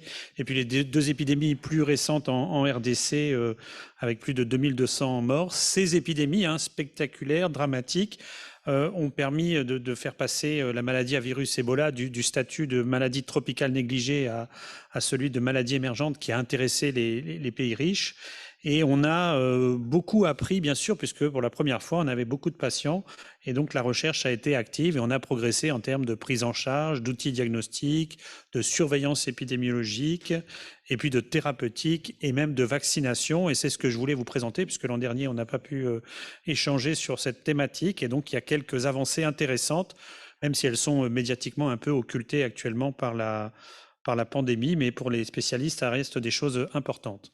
Alors, le premier papier très intéressant, et qui est un papier récent qui est sorti il y a une semaine dans la revue Nature, c'est les chercheurs guinéens et qui sont pilotés par notre camarade Éric Delaporte de Montpellier, qui ont présenté un petit peu la dernière épidémie en Guinée en février 2021, une épidémie liée à une résurgence. Alors, Eric Combe venait d'aborder la notion de réservoir spermatique avec des contaminations à plus de 500 jours. Là, c'est un cluster épidémique généré par une souche dormante plus de 5 ans après la première épidémie. Donc là, sur le plan épidémiologique, ça vient un peu chambouler notre vision d'Ebola, où à chaque fois, il y a une histoire de zoonose et puis une rupture de barrière d'espèces avec une contamination à partir souvent d'une forêt, etc., de consommation de viande de brousse. Alors le contexte, c'est une infirmière de 51 ans qui exerce à 200 km de l'épicentre de l'épidémie de 2013, qui consulte pour un tableau de paludisme, et c'est l'histoire classique, on lui donne un antipaludique, ça fonctionne pas, elle va voir un tradipraticien et elle décède 5 jours après. La semaine d'après, donc elle est enterrée, et lors des funérailles, un certain nombre de contacts se contaminent et l'alerte commence quand les contacts consultent dans un centre un peu plus expert et où on fait un prélèvement, d'où l'importance des outils diagnostiques avec des RT-PCR qui confirment l'identification du virus Ebola. Et donc le 14 février, l'épidémie est officiellement déclarée. Fort heureusement, elle sera vite circonscrite avec seulement 16 cas, mais quand même 12 décès, donc une létalité élevée. Alors l'histoire est très intéressante, elle souligne un des progrès majeurs, c'est la possibilité de séquencer assez rapidement sur le terrain en Guinée, et puis le prélèvement a d'ailleurs été envoyé en contrôle en Allemagne et à Dakar au centre de référence pour séquencer cette souche. Le séquençage, il est majeur parce qu'il va permettre quand même de déclencher la riposte épidémique et puis de savoir si notamment les thérapeutiques peuvent être intéressantes, les thérapeutiques disponibles, les anticorps actuellement disponibles sont intéressants et si les vaccins disponibles, qui pour l'instant ne couvrent que la souche Zaïre, vont pouvoir ou non être utilisés. Donc c'est très important. Et donc là, effectivement, on séquence à la surprise des chercheurs une souche Ebola Zaïre et vous avez à gauche l'arbre phylogénétique et vous voyez la proximité de ces souches. Donc on n'est pas sur une nouvelle épidémie à virus Ebola, on est sur une résurgence d'un virus qui est très proche de l'épidémie de 5 ans plus tôt.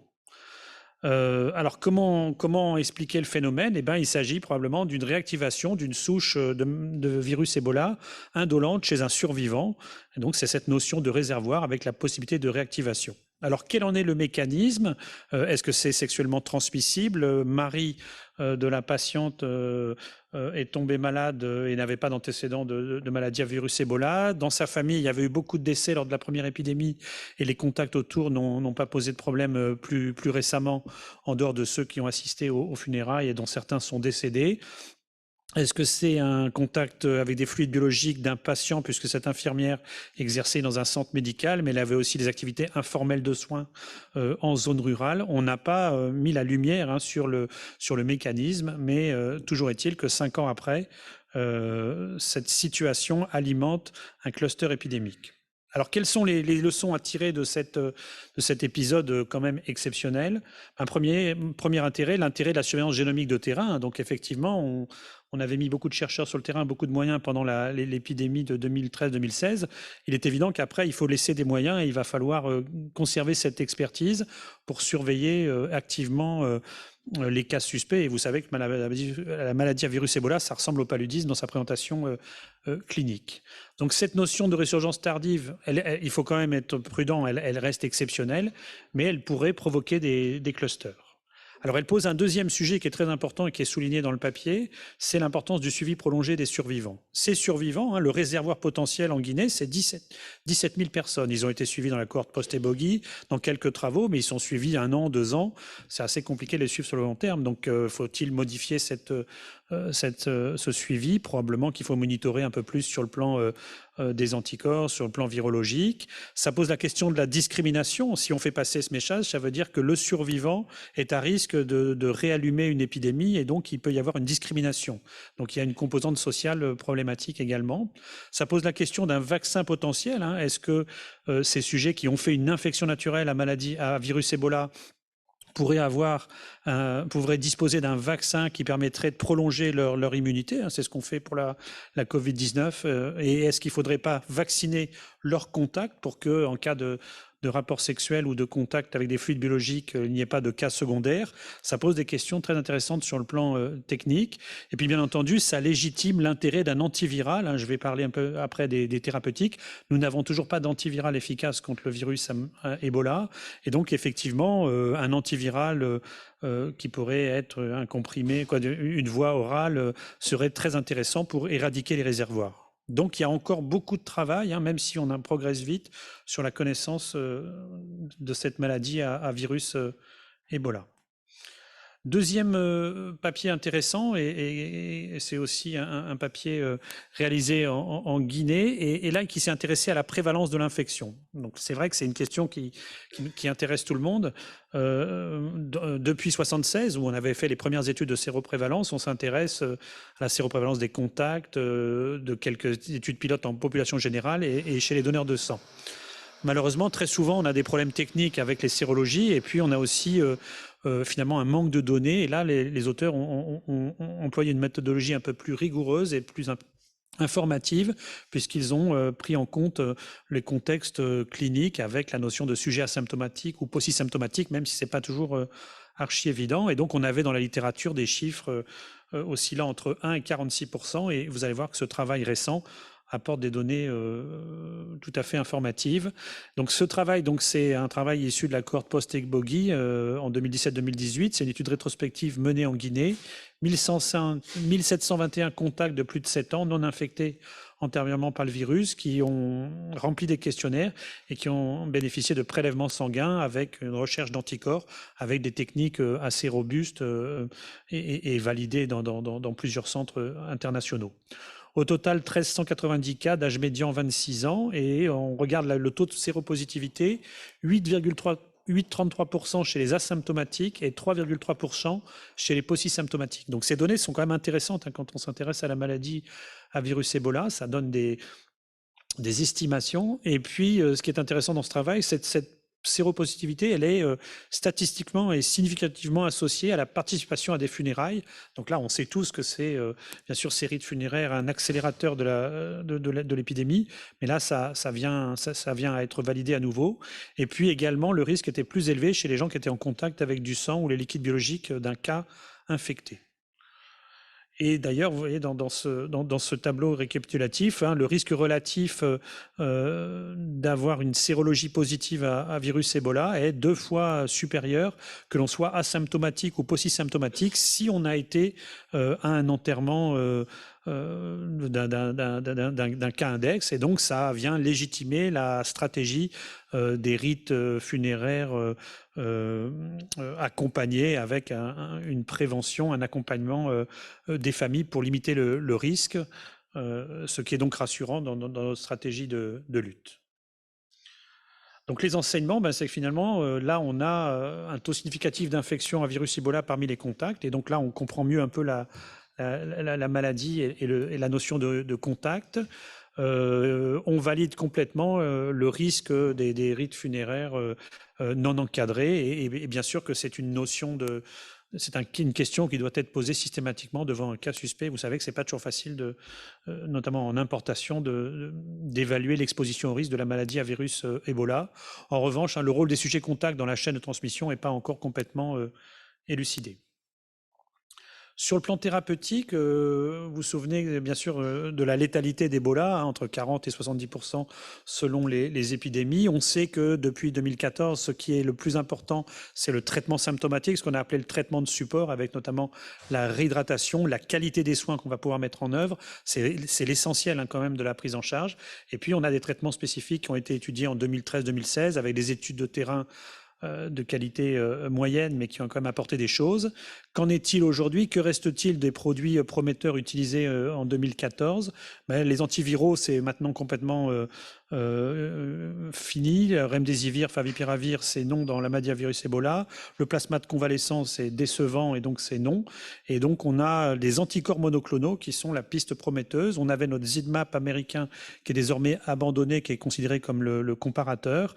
Et on a 2 produits prometteurs qui sont validés, qui disposent maintenant d'agréments aux États-Unis et en Europe, qui sont le MAB 114 et le produit Régénéron, dont je vais vous parler brièvement. Mais donc, il faut savoir qu'il y a maintenant des traitements étiologiques de la maladie à virus Ebola validés.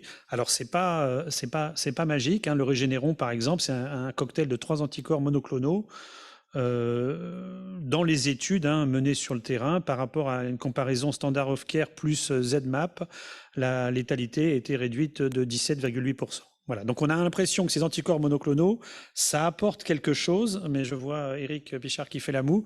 Effectivement, c'est pas magique, mais ça apporte un plus.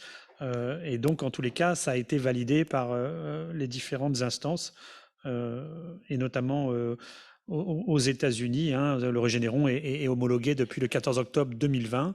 Alors, ce sont des produits en perfusion intraveineuse, mais c'est des doses uniques. Donc, c'est des schémas qui sont quand même intéressants pour faire de la médecine collective en période d'épidémie. Mais malheureusement, ce n'est pas une drogue orale extrêmement simple et peu coûteuse. C'est quelque chose de compliqué.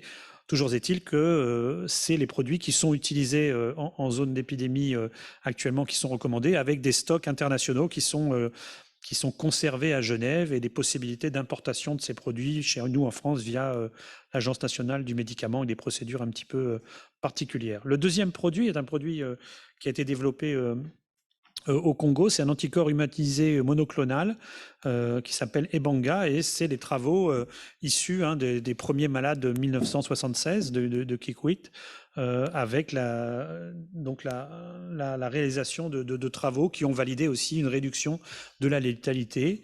C'est une perfusion de 50 mg kilo en une seule fois de 60 minutes. Et ce produit est désormais homologué aux USA, à la fois chez les adultes et les enfants, y compris les nouveau-nés de mères infectées par le virus Ebola.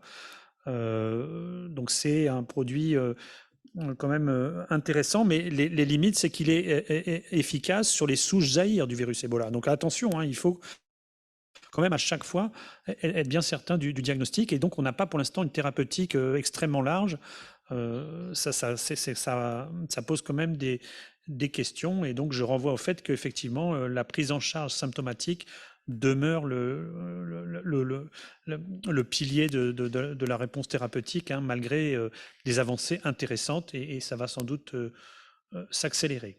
Alors, autre nouveauté, la vaccination. La vaccination, bah, effectivement, les vaccins à virus Ebola, voilà à peu près, c'est un papier récent de 2020. On avait 8 à 10 candidats vaccins, et on a désormais 3 ou 4 qui sont très avancés et 2 qui sont homologués à la fois aux États-Unis et en Europe.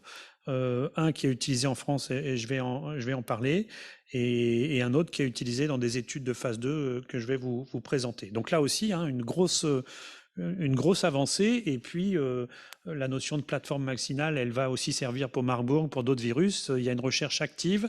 Il est évident que le succès de l'ARN messager va également inciter à développer de nouvelles technologies pour le virus Ebola. Alors, celui qui est disponible en Europe et en France, hein, et il y a des recommandations du Haut Conseil de la Santé publique et de l'HAS, c'est Ervebo, hein, c'est le vaccin vivant atténué recombiné qui avait été utilisé en 2014 hein, dans les études en vaccination en anneau, hein, avec une validation avec plusieurs centaines de milliers de sujets vaccinés, et un très bon résultat quand on vaccine les contacts et les contacts des contacts. Donc quelque chose une stratégie un peu comme on faisait dans la variole, qui est tout à fait spécifique mais intéressante en phase épidémique. Alors en France, la HAS considère que ce vaccin peut être utilisé avec une AMM chez les adultes de plus de 18 ans. Les indications chez les professionnels de santé, en mars 2020, l'HAS a sorti ses recommandations qui reprenaient les recommandations du Haut Conseil. Il y a 3 situations. Les professionnels se rendant en zone endémique, et actuellement ça peut se faire effectivement à l'hôpital militaire Bégin, vous contactez la DGS, et si vous êtes une ONG que vous voulez être vacciné, le seul centre vaccinateur actuellement est l'hôpital militaire Bégin. Ça peut se discuter également en ce qu'on avait appelé la vaccination réactive, c'est-à-dire que vous accueillez un cas importé de maladie à virus Ebola dans votre service, et là, on va vacciner toute votre équipe médicale au fur et à mesure. Et puis, il y a également la post-exposition à des fluides, donc l'accident d'exposition virale. Et puis, la HAS avait également mentionné la possibilité d'une vaccination post-exposition des sujets contacts à la suite d'une déclaration d'un cas importé, le plus précocement après l'exposition. Voilà. Donc, c'est important de savoir quand même que ce vaccin existe pour ceux qui vont aller faire de la médecine humanitaire, et qu'on peut prendre attache avec l'hôpital d'instruction des armées de Bégin, le service des maladies infectieuses. Et ce vaccin fait l'objet d'une pharmacovigilance de bonne qualité qui dépend du centre de Rouen. Donc ça, c'est la première notion. La deuxième notion, c'est qu'il y a un autre vaccin fabriqué par Janssen, qui est un principe de vaccination hétérologue avec 2 vaccins à adénovirus. Et ce vaccin avance bien, puisqu'il y a une étude française coordonnée par le docteur Rodolphe Thiebaud de Bordeaux et Odile Launay, membre de notre collège des universitaires, qui est une étude de phase 2 qui s'appelle EBOVAC 2, hein, qui est sponsorisée par l'ANRS, et qui s'est intéressée là à un vaccin prophylactique en population générale chez des personnes un peu moins à risque. Et donc c'est une autre stratégie.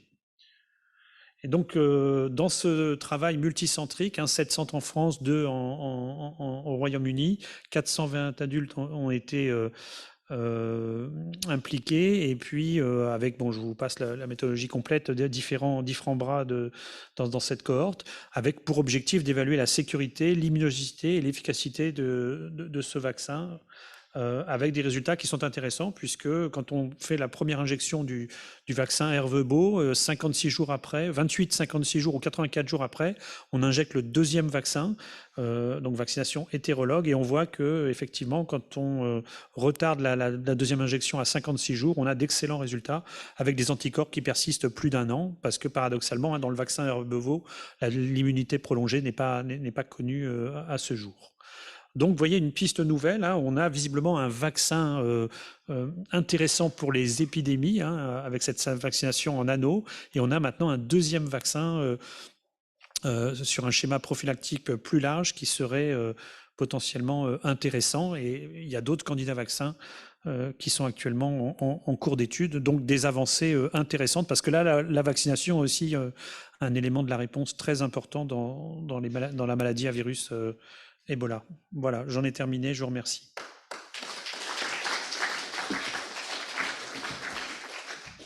Dernier orateur, le professeur Jean-François Fauché, chef du service des maladies infectieuses et tropicales de CHU de Limoges, qui lui va nous traiter le paludisme, sujet d'actualité. Vous avez peut-être tous écouté les médias depuis 24-48 heures. Bonjour, et puis je suis heureux de vous retrouver pour ces actualités. Ça fait 2 ans qu'on ne s'est pas vu, donc l'actualité va être relativement riche. Je peux avancer dans le diaporama, c'est bon?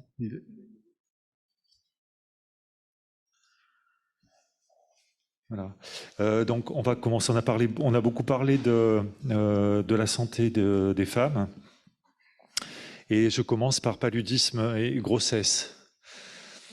Alors, la plupart des informations qu'on a sur ce qui se passe pendant la grossesse pour le paludisme, eh bien, émerge de cohortes où les femmes sont incluses au moment où elles ont leur première consultation prénatale.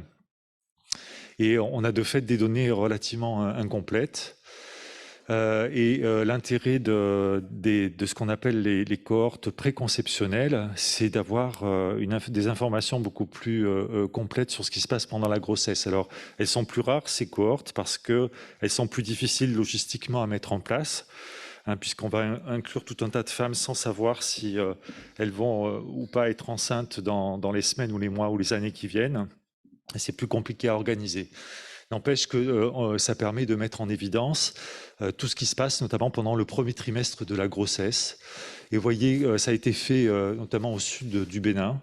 Et on voit bien que par détection à la fois au microscope et par la PCR, eh bien, on a les plus grosses prévalences d'infections palustres pendant le premier trimestre de la grossesse, à peu près 25% pour le paludisme détecté par PCR et 5% quand c'est par le microscope. Alors, c'est relativement logique puisque vous savez que la stratégie de lutte, elle commence pratiquement au début du deuxième trimestre de la grossesse, puisque les femmes commencent à recevoir le TPI. Et on voit bien le talon d'Achille de la manière dont on fait de la prévention du paludisme actuellement pendant la grossesse. Donc, voilà, il y a tout ce champ à investir de la prévention pendant le premier trimestre de la grossesse. Et quand on fait, toujours avec des données de cohortes préconceptionnelles, des études génomiques, eh bien, là, c'est une étude qui a regardé ce qui se passait pendant le premier trimestre avant le début de la grossesse, toujours dans les cohortes préconceptionnelles, et puis pendant le premier trimestre de la grossesse, on a pris 15% des femmes de cette cohorte qui avaient à la fois un isolat pendant le dernier trimestre avant leur grossesse et pendant le premier trimestre de grossesse.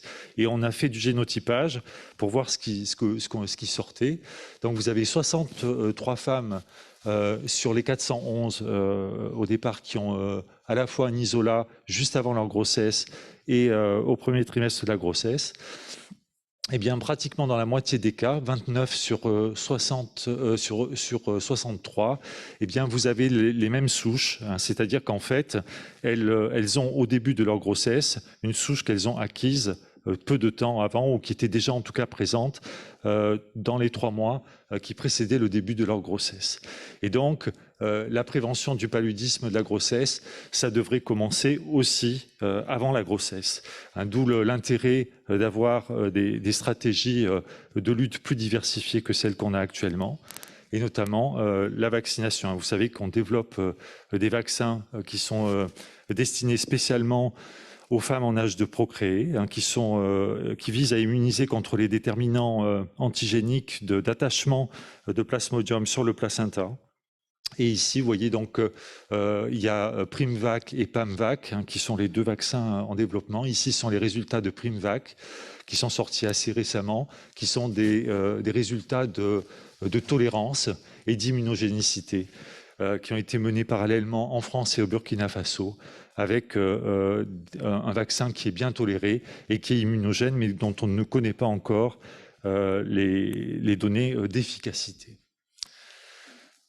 Alors, un autre élément de la prévention du paludisme pendant la grossesse, c'est évidemment le traitement préventif intermittent de la grossesse et la relative inefficacité de sulfadoxine pyrimétamine, puisqu'il y a, vous savez qu'il y a quand même pas mal de souches de Plasmodium falciparum qui sont devenues résistantes, plus en Afrique de l'Est qu'en Afrique de l'Ouest, mais il y en a quand même pas mal. Et il y a eu beaucoup d'essais pour comparer la dihydroartémisinine et la sulfadoxine pyrimétamine. Pourquoi? Parce que la dihydroartémisinine piperakine a une efficacité antipaludique plus nette que la sulfadoxine pyrimétamine. Cependant, curieusement, cette différence, cette supériorité d'efficacité des dérivés de l'artémisinine ne se traduit pas par une réduction des petits poids de naissance. Et cette étude que je vous présente, elle vise à déterminer ce qui revient strictement à l'effet antipaludique dans l'impact du traitement préventif intermittent sur le petit poids de naissance. Et donc, on a repris des données de cohortes, alors qui ne sont pas des cohortes préconceptionnelles, d'Ouganda et du Kenya, chez des femmes non VIH. Et cette analyse, pour déterminer ce qui revient strictement à l'effet antipaludique, elle a été faite par médiation causale. Alors, dans les données brutes, si vous regardez dans cette figure, dans la partie haute du tableau, donc il faut regarder ce qu'il y a dans le rectangle rouge, eh bien, ça concerne l'efficacité respective des 2 traitements sur le paludisme placentaire. Et quand vous voyez les petits carrés gris qui sont de part et d'autre de la ligne verticale, quand ils sont vers la gauche, eh bien c'est que la dihydroartémisinine piperakine est plus efficace. Et quand ils sont vers la droite, c'est que c'est la sulfadoxine pyrimétamine qui est plus efficace. Et vous voyez cette distorsion entre l'efficacité plus grande des dérivés de l'artémisinine sur le paludisme placentaire, c'est dans la partie haute de la figure, et dans la partie basse de la figure, c'est sur le petit poids de naissance. Et là, on a plutôt une meilleure efficacité globalement de la sulfadoxine pyrimétamine. Et quand on regarde ce qui se passe avec l'analyse de médiation causale, hein, c'est-à-dire qu'elle permet cette analyse de comparer, et là c'est sur le poids de l'enfant, les 2 médicaments à statut paludisme équivalent pour la mère. Et on se rend compte, hein, on voit bien que les carrés, ils sont par rapport à la ligne verticale vers la droite, hein, et ça c'est l'effet de la sulfadoxine pyrimétamine, l'effet propre, indépendant de l'effet antipaludique, avec moins de petits poids de naissance avec la sulfadoxine pyrimétamine. Et une des hypothèses qu'on peut émettre, c'est que les femmes enceintes, elles ne sont pas exposées qu'au paludisme, elles sont exposées aussi à des infections bactériennes.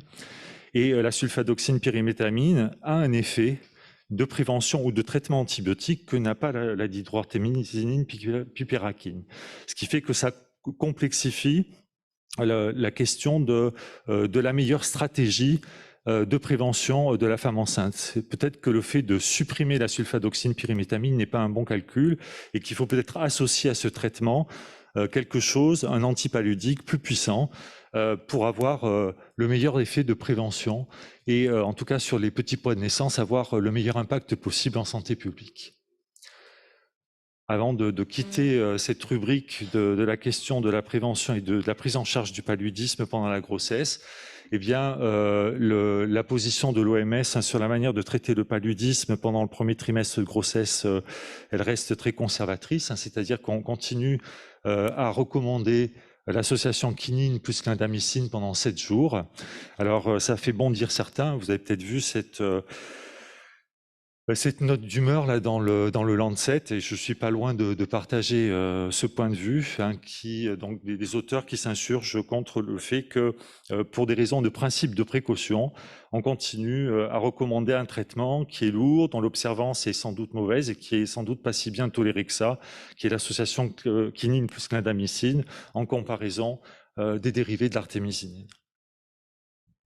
Alors maintenant, la résistance. Alors là, il y a une actualité importante. Alors ce papier très intéressant qui est issu d'équipes de biologistes néerlandais et allemands principalement, qui nous permettent de toucher du doigt comment fonctionnent les dérivés d'artémisinine et puis cette histoire de l'impact que les mutations de résistance ont sur l'efficacité du traitement. Alors, ils ont démontré hein, de manière tout à fait élégante et puis et convaincante que le Kelch13 hein, dans le génome du parasite, eh bien, il code pour des protéines qui sont impliquées dans l'endocytose de l'hémoglobine. Or, les dérivés d'artémisinine, ils sont activés par des produits de dégradation de l'hémoglobine. Et quand il y a des mutations sur ce Kelch13, eh bien, il y a une réduction de l'endocytose de l'hémoglobine. Les parasites mutés internalisent moins d'hémoglobine, ils contiennent moins de produits de dégradation de l'hémoglobine et ceci entrave l'action des dérivés de l'artémisinine. Et alors, vous en avez sans doute entendu parler, on a mis en évidence, ces 2 dernières années, c'est sorti dans des publications au Rwanda, des parasites mutés qui ont une diminution de leur sensibilité vis-à-vis de l'artémisinine, donc ils sont devenus résistants. Alors, les premières données qui sont sorties, ce sont des isolats qui ont été prélevés donc en 2013, entre 2013 et 2015, dans des études de chimiosensibilité in vivo, mais où il y avait parallèlement des études in vitro, avec un traitement antipaludique qui était l'artémisinine lumefantrine, avec 95% d'efficacité. Ils ont réussi notamment, néanmoins, à isoler dans ce travail des souches parasitaires qui étaient résistantes aux dérivés de l'artémisinine avec cette mutation R561H. Donc ça, c'était au Rwanda avec Plasmodium falciparum. Et toujours au Rwanda, et ça c'est une publication qui est un peu plus récente, eh bien, ce sont à partir de données de terrain de 2018, donc sur plusieurs zones avec des foyers, vous voyez, où la prévalence de la mutation était variable, eh bien, avec une efficacité clinique intéressante, hein, vous aviez toujours l'utilisation de l'artéméterlumefantrine avec une efficacité supérieure à 90%, donc dans les critères de l'OMS, un traitement tout à fait valable du paludisme en première intention. Eh bien, sur les 228 personnes traitées, il y en avait 20 qui avaient toujours une parasitémie à J3.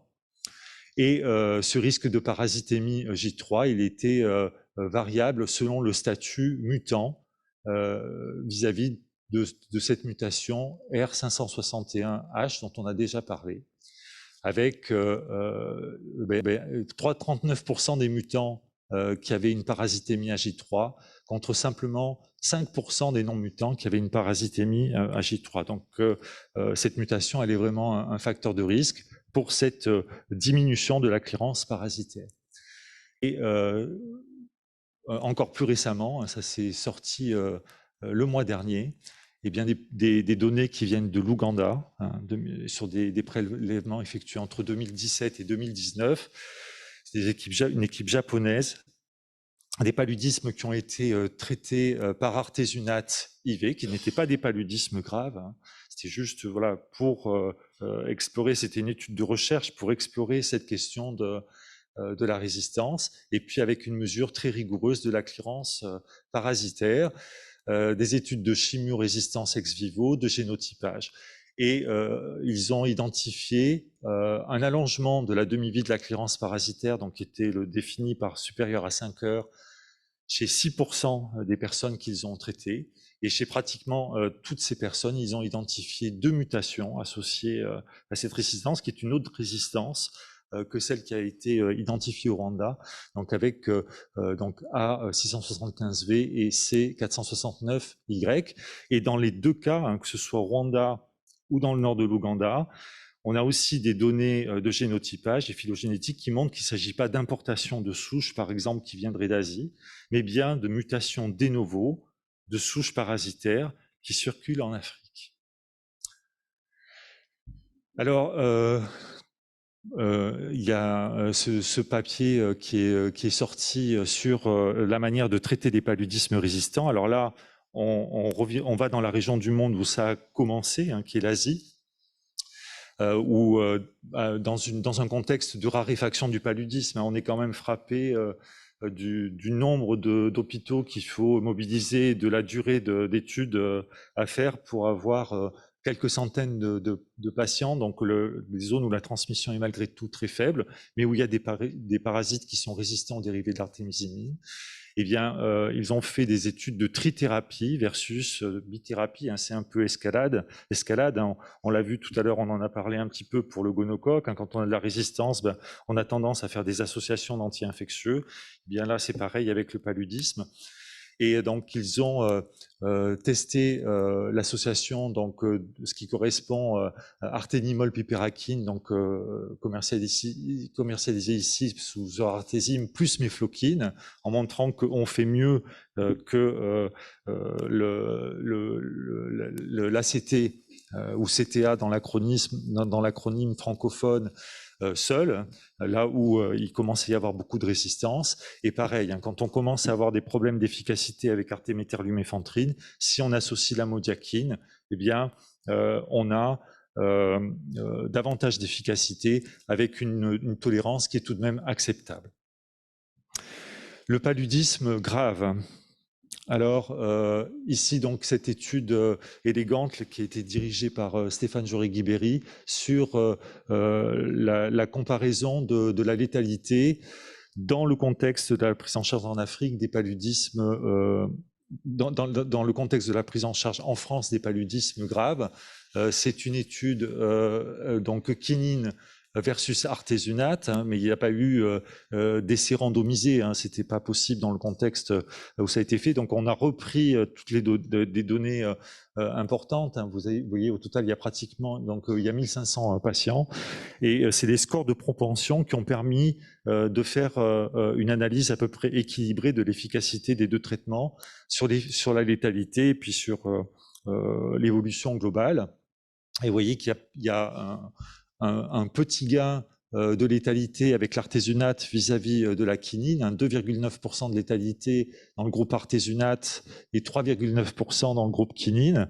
La différence n'est pas énorme, mais elle est plutôt en faveur de l'artésunate et elle n'est pas statistiquement significative.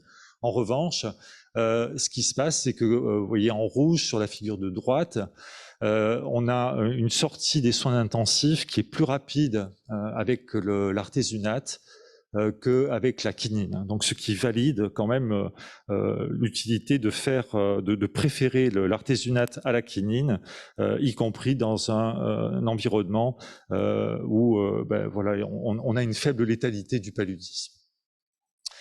Cette étude qui nous vient du Vietnam, à partir d'une grosse série de paludismes graves de l'adulte. Et on sait que, alors la question de recherche était la suivante, on sait que les indications d'antibiothérapie sont assez larges dans le cadre de la prise en charge du paludisme grave de l'enfant, hein, donc il suffit de se référer aux recommandations de l'OMS, et chez l'adulte. Et donc là, on a traité 845 adultes au Vietnam pour des paludismes graves.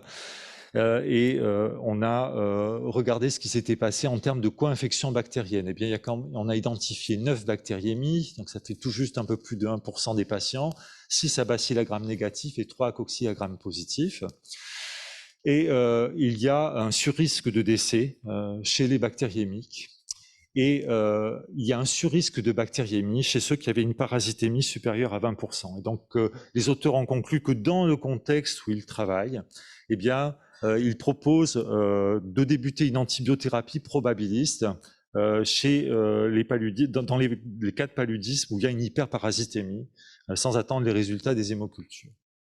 Prévenir, donc ça c'est un gros morceau, avec ces stratégies combinées de prévention du paludisme saisonnier, qui ont été déployées au Sahel à destination des petits-enfants, combinées à la vaccination. Et donc, cette étude, elle est très ambitieuse. Elle a eu lieu au Mali, Burkina Faso. C'est vraiment de la santé publique de terrain, avec 3 groupes. Soit que la chimioprophylaxie saisonnière. Donc, je rappelle l'association sulfadoxine, pyrimétamine, amodiaquine pendant 4 mois par an, au moment où il y a la saison des pluies, au moment où il y a la transmission du paludisme. Un groupe où on va vacciner par le vaccin donc, qui est le fameux Mosquirix, et puis il y a le groupe où on va associer les 2 stratégies. Et on voit en fait qu'il y a un effet cumulatif, c'est-à-dire que alors il n'y a pas de groupe placebo, puisque la chimioprophylaxie elle a déjà été recommandé par l'OMS et puis ça avait été déjà validé sur sa supériorité vis-à-vis du placebo. On voit que globalement la vaccination seule, elle a un effet de prévention du paludisme qui est à peu près équivalent à la chimioprophylaxie et que si on associe les 2, eh bien on a une amplification. Il y a vraiment un effet au moins additif des 2 stratégies de prévention, avec un taux pour les enfants qui sont soumis aux deux stratégies de prévention, un taux d'efficacité additionnel de la vaccination qui est de l'ordre des 2/3 à la louche, que ce soit donc pour les accès palustres, pour les hospitalisations pour paludisme grave ou pour la mortalité palustre, moins de besoin de transfusion aussi, c'est important quand on n'a pas accès au sang pour traiter les anémies. Voilà, donc c'est un effet spectaculaire et qui illustre le fait d'additionner des stratégies de prévention peut amplifier l'effet global. Alors, la vaccination, on en parle décidément beaucoup, avec ce papier qui est sorti, avec un autre vaccin que celui qui a été utilisé dans l'étude que je viens de vous montrer. Donc qui est destiné à des tout petits enfants. Et cette étude, elle a eu lieu au Burkina Faso, comme le titre de l'article l'indique. Et on a utilisé le vaccin avec 2 modalités différentes. Ce qui faisait varier les 2 modalités de la vaccination, c'était les doses d'adjuvants. Et le groupe 3, qui est un groupe contrôle où on a vacciné contre la rage, donc en postulant que cette vaccination n'a aucune efficacité préventive vis-à-vis du paludisme, avec un schéma vaccinal qui est relativement lourd. Il y a 3 injections espacées d'1 mois, et puis après un rappel 1 an plus tard.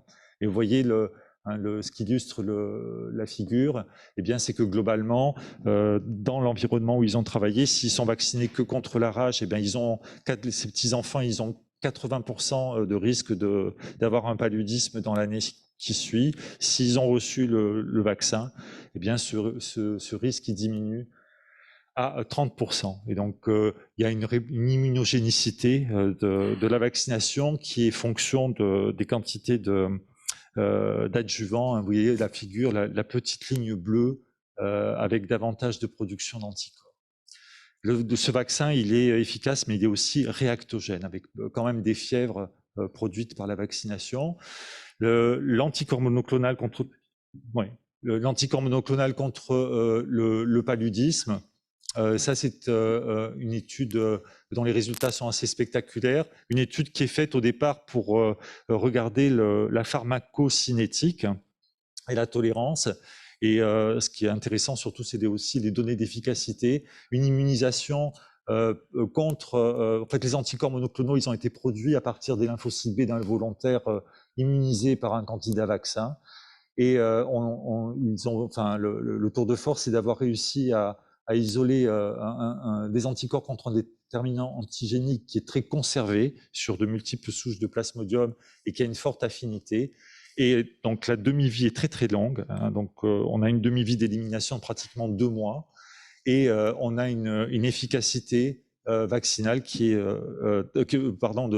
d'immunisation passive qui est très forte, hein, puisque quand on va faire de l'inoculation expérimentale de paludisme chez une partie de ces volontaires, il n'y en a aucun qui va développer le paludisme, y compris certains qui ont eu cette inoculation 8 mois après la perfusion d'anticorps monoclonaux. Je passe sur les plasmodiums non falciparum, on vous en parlera demain. En résumé, donc, définir des stratégies de prévention préconceptionnelle du paludisme. Un vaccin sera le bienvenu.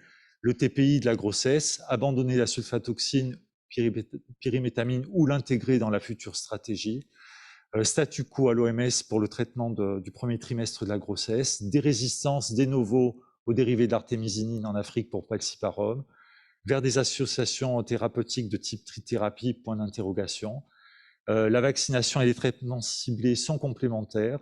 Un nouveau vaccin en développement dont l'efficacité est de l'ordre de 75%. La prévention par les anticorps monoclonaux, une utopie. Voilà, je vous remercie. Merci beaucoup Jean-François. On va passer aux questions. J'invite les deux Éric et Olivier à nous rejoindre. On a le temps pour 10 minutes de questions.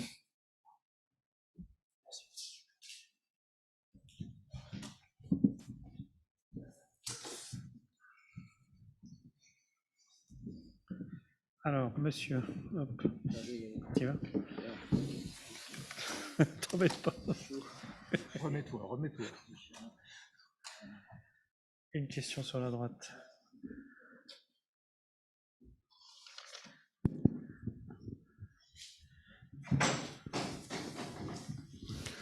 Bonsoir tout le monde. Je suis Dr Togola Ousmane Bois, médecin malien, résident au programme de formation en épidémiologie de terrain à l'université Joseph Kizerbo de Ouagadougou. Ma question est la suivante et s'adresse au professeur Éric Pichard. En fait, je m'attendais à un bref aperçu sur la problématique de la drachénkylose chez les animaux, qui est vraiment un problème auquel le Mali est particulièrement confronté actuellement. Ça fait partir vraiment l'une des activités les plus prioritaires de notre district sanitaire et à Tomignan qui est largement confronté à ce problème. Maintenant, la question est la suivante, c'est de savoir est-ce qu'il existe un risque de transmission de ce ver de l'animal vers l'homme? Parce que nous avons peu d'études qui documentent la problématique. C'est le moment aujourd'hui de chercher à comprendre jusqu'où on est exposé. Merci.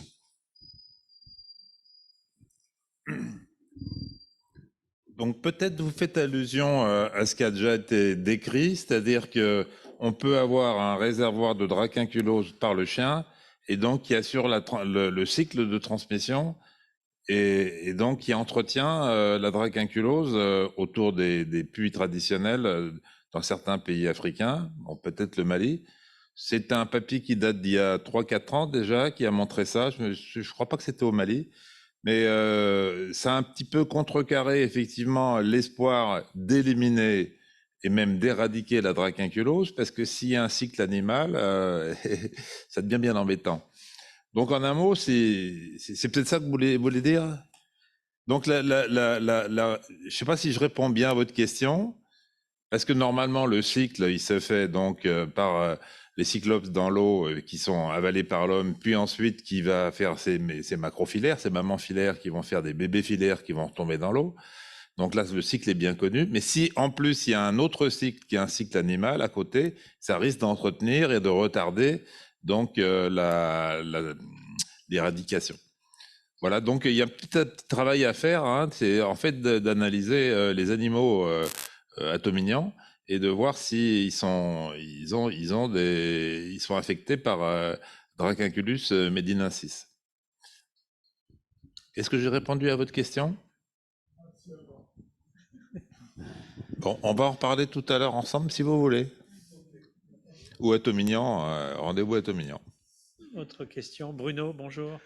Bonjour, Bruno Pradine, service de santé des armées et centre national de référence du paludisme. Alors, ce n'est pas une question, c'est plus par rapport à l'article que tu nous as présenté, un peu catastrophique, sur résistance à l'artémisinine en Afrique. C'est très médiatique et pas si catastrophique que ça. Déjà, en Afrique, ce n'est pas en Afrique, c'est en Ouganda. Résistance, d'après l'OMS, c'est plus de 10% d'échecs cliniques pour parler résistance dans un pays. Là, c'est 14 cas sur à peu près 300 patients. Pareil, regardez finalement la demi-vie de Clérance qui passe de 3 heures à 6 heures, enfin supérieure à 5. Je ne suis pas sûr qu'au niveau même clinique, ça représente grand-chose. C'est même, je pense qu'à J3, tout le monde est à 0. Et puis, quand on regarde un peu plus ce qu'ils ont fait sur la biologie moléculaire, ce n'est pas les 14 qui ont la fameuse mutation. À un moment, c'est à peu près 50% des 14. Et quand on regarde, il y en a 30 ou 40% chez les patients qui ont bien répondu. Donc franchement, ce papier, je ne sais même pas ce qu'il fait dans New England, mais il y a eu des référés qui ont été très gentils. Et donc, ce n'est pas si catastrophique que ça encore en Afrique. Effectivement, il faut surveiller, mais on est loin de la résistance en Afrique. Bien sûr. Alors, je l'ai précisé, c'est-à-dire que dans le contexte où les études ont été faites, on a toujours mis en évidence que le traitement recommandé par le PNLP, il était toujours efficace à plus de 90%, notamment artéméter-luméfantrine, puisque c'était le cas. Eh ben, voilà, ça marche. Donc, on n'a aucune raison, effectivement, objectivement, de changer ce traitement.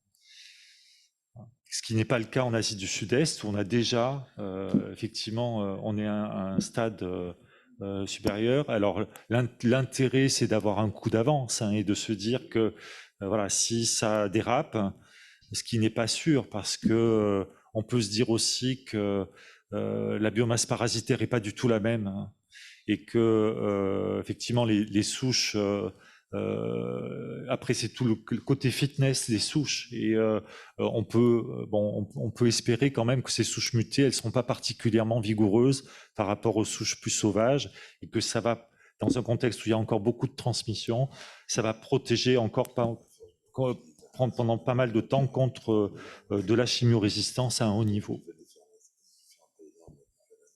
Je ne sais pas si tu es d'accord avec ça.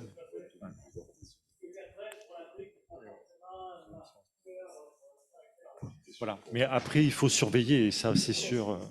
Et je pense que le grand message, c'est qu'il ne faut pas baisser la garde sur les études de chimiorésistance in vivo et parallèlement in vitro qui sont faites par les PNLP pour vérifier que les traitements marchent, en faisant des enquêtes chaque année sur des sites sentinelles. Ça reste indispensable. Merci pour ces précisions. Une dernière question en haut. Oui, bonsoir.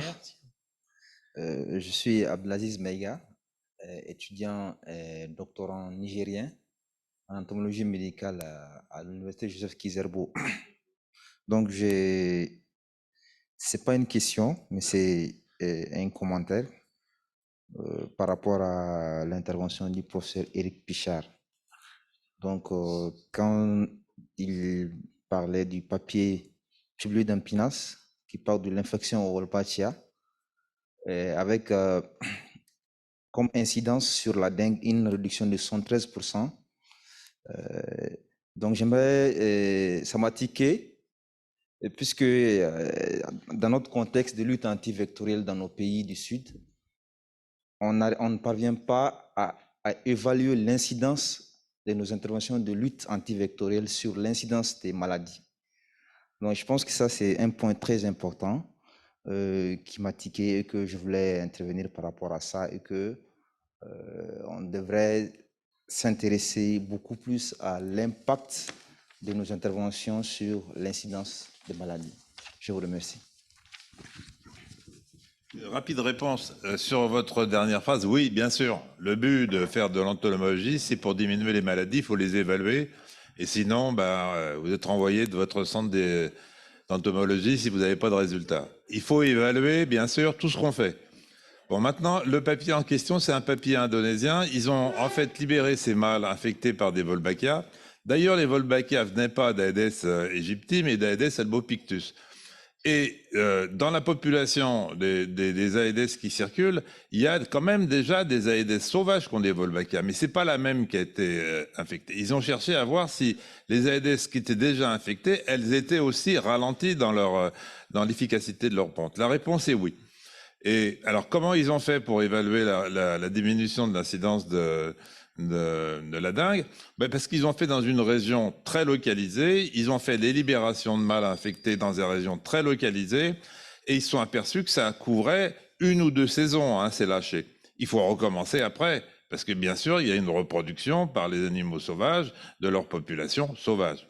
Donc, c'est quand même possible d'évaluer dans une région localisée l'incidence ou la prévalence de la dengue après une intervention localisée, ciblée, mesurée. Merci pour votre dernière phrase, elle est très bonne. Hein. Il faut évaluer ce qu'on fait. Et en médecine, c'est fondamental. Dernière question, il y avait une question. Jean. Je m'interrogeais là sur la présence de Jean Delmont, infectiologue. Je voulais poser la question. Là, en Guinée, actuellement, la maladie du sommeil a disparu. Alors, il y a en Guinée ces trypanosomes dans la peau, ce qui est quand même surprenant et inquiétant aussi. Quand tu regardes le papier de Mariam Camara, ça n'a pas disparu, puisqu'on trouve encore... alors bon, c'est le travail de l'IRD, hein, c'est ce qu'ils ont été... C'est l'IRD qui a remporté le marché là pour l'éradication, enfin l'élimination de la trypano dans cette zone, si je ne me trompe pas, sous couvert de gens que je vois là-haut. Mais il y a encore... Et ce qui est intéressant, c'est dans cette présence dans la peau, c'est pour expliquer des cas qui sont asymptomatiques, qui ont des trypanosomes, qui échappent aux tests sérologiques et qui continuent à assurer une transmission. Et c'est ça qui est intéressant, c'est pour comprendre la dynamique de persistance de transmission de trypano dans les zones. On dit, ah ben il n'y a plus de patients qui sont positifs dans le sang, ils sont plus séropositifs. Oui, mais ils en ont dans la peau et ils transmettent. Et donc, la trypano, c'est vicieux, hein, c'est une maladie qui peut revenir très vite après avoir déclaré, fanfaronné qu'on a éliminé. Voilà, je ne sais pas ce que vous en pense Jean, mais c'est très, très particulier quand même. Hein. À moins d'avoir évidemment, comme le disait un collègue en aparté, plus de massifs forestiers et plus de glossines, c'est-à-dire avoir un désert bétonné comme deviennent certaines zones des pays en voie de développement où il n'y a plus d'arbres et donc il n'y aura plus de glossines. Merci Eric. On va donc clôturer cette session et je pense que on va se diriger vers la pause, probablement Jean-Marie. Merci à tous.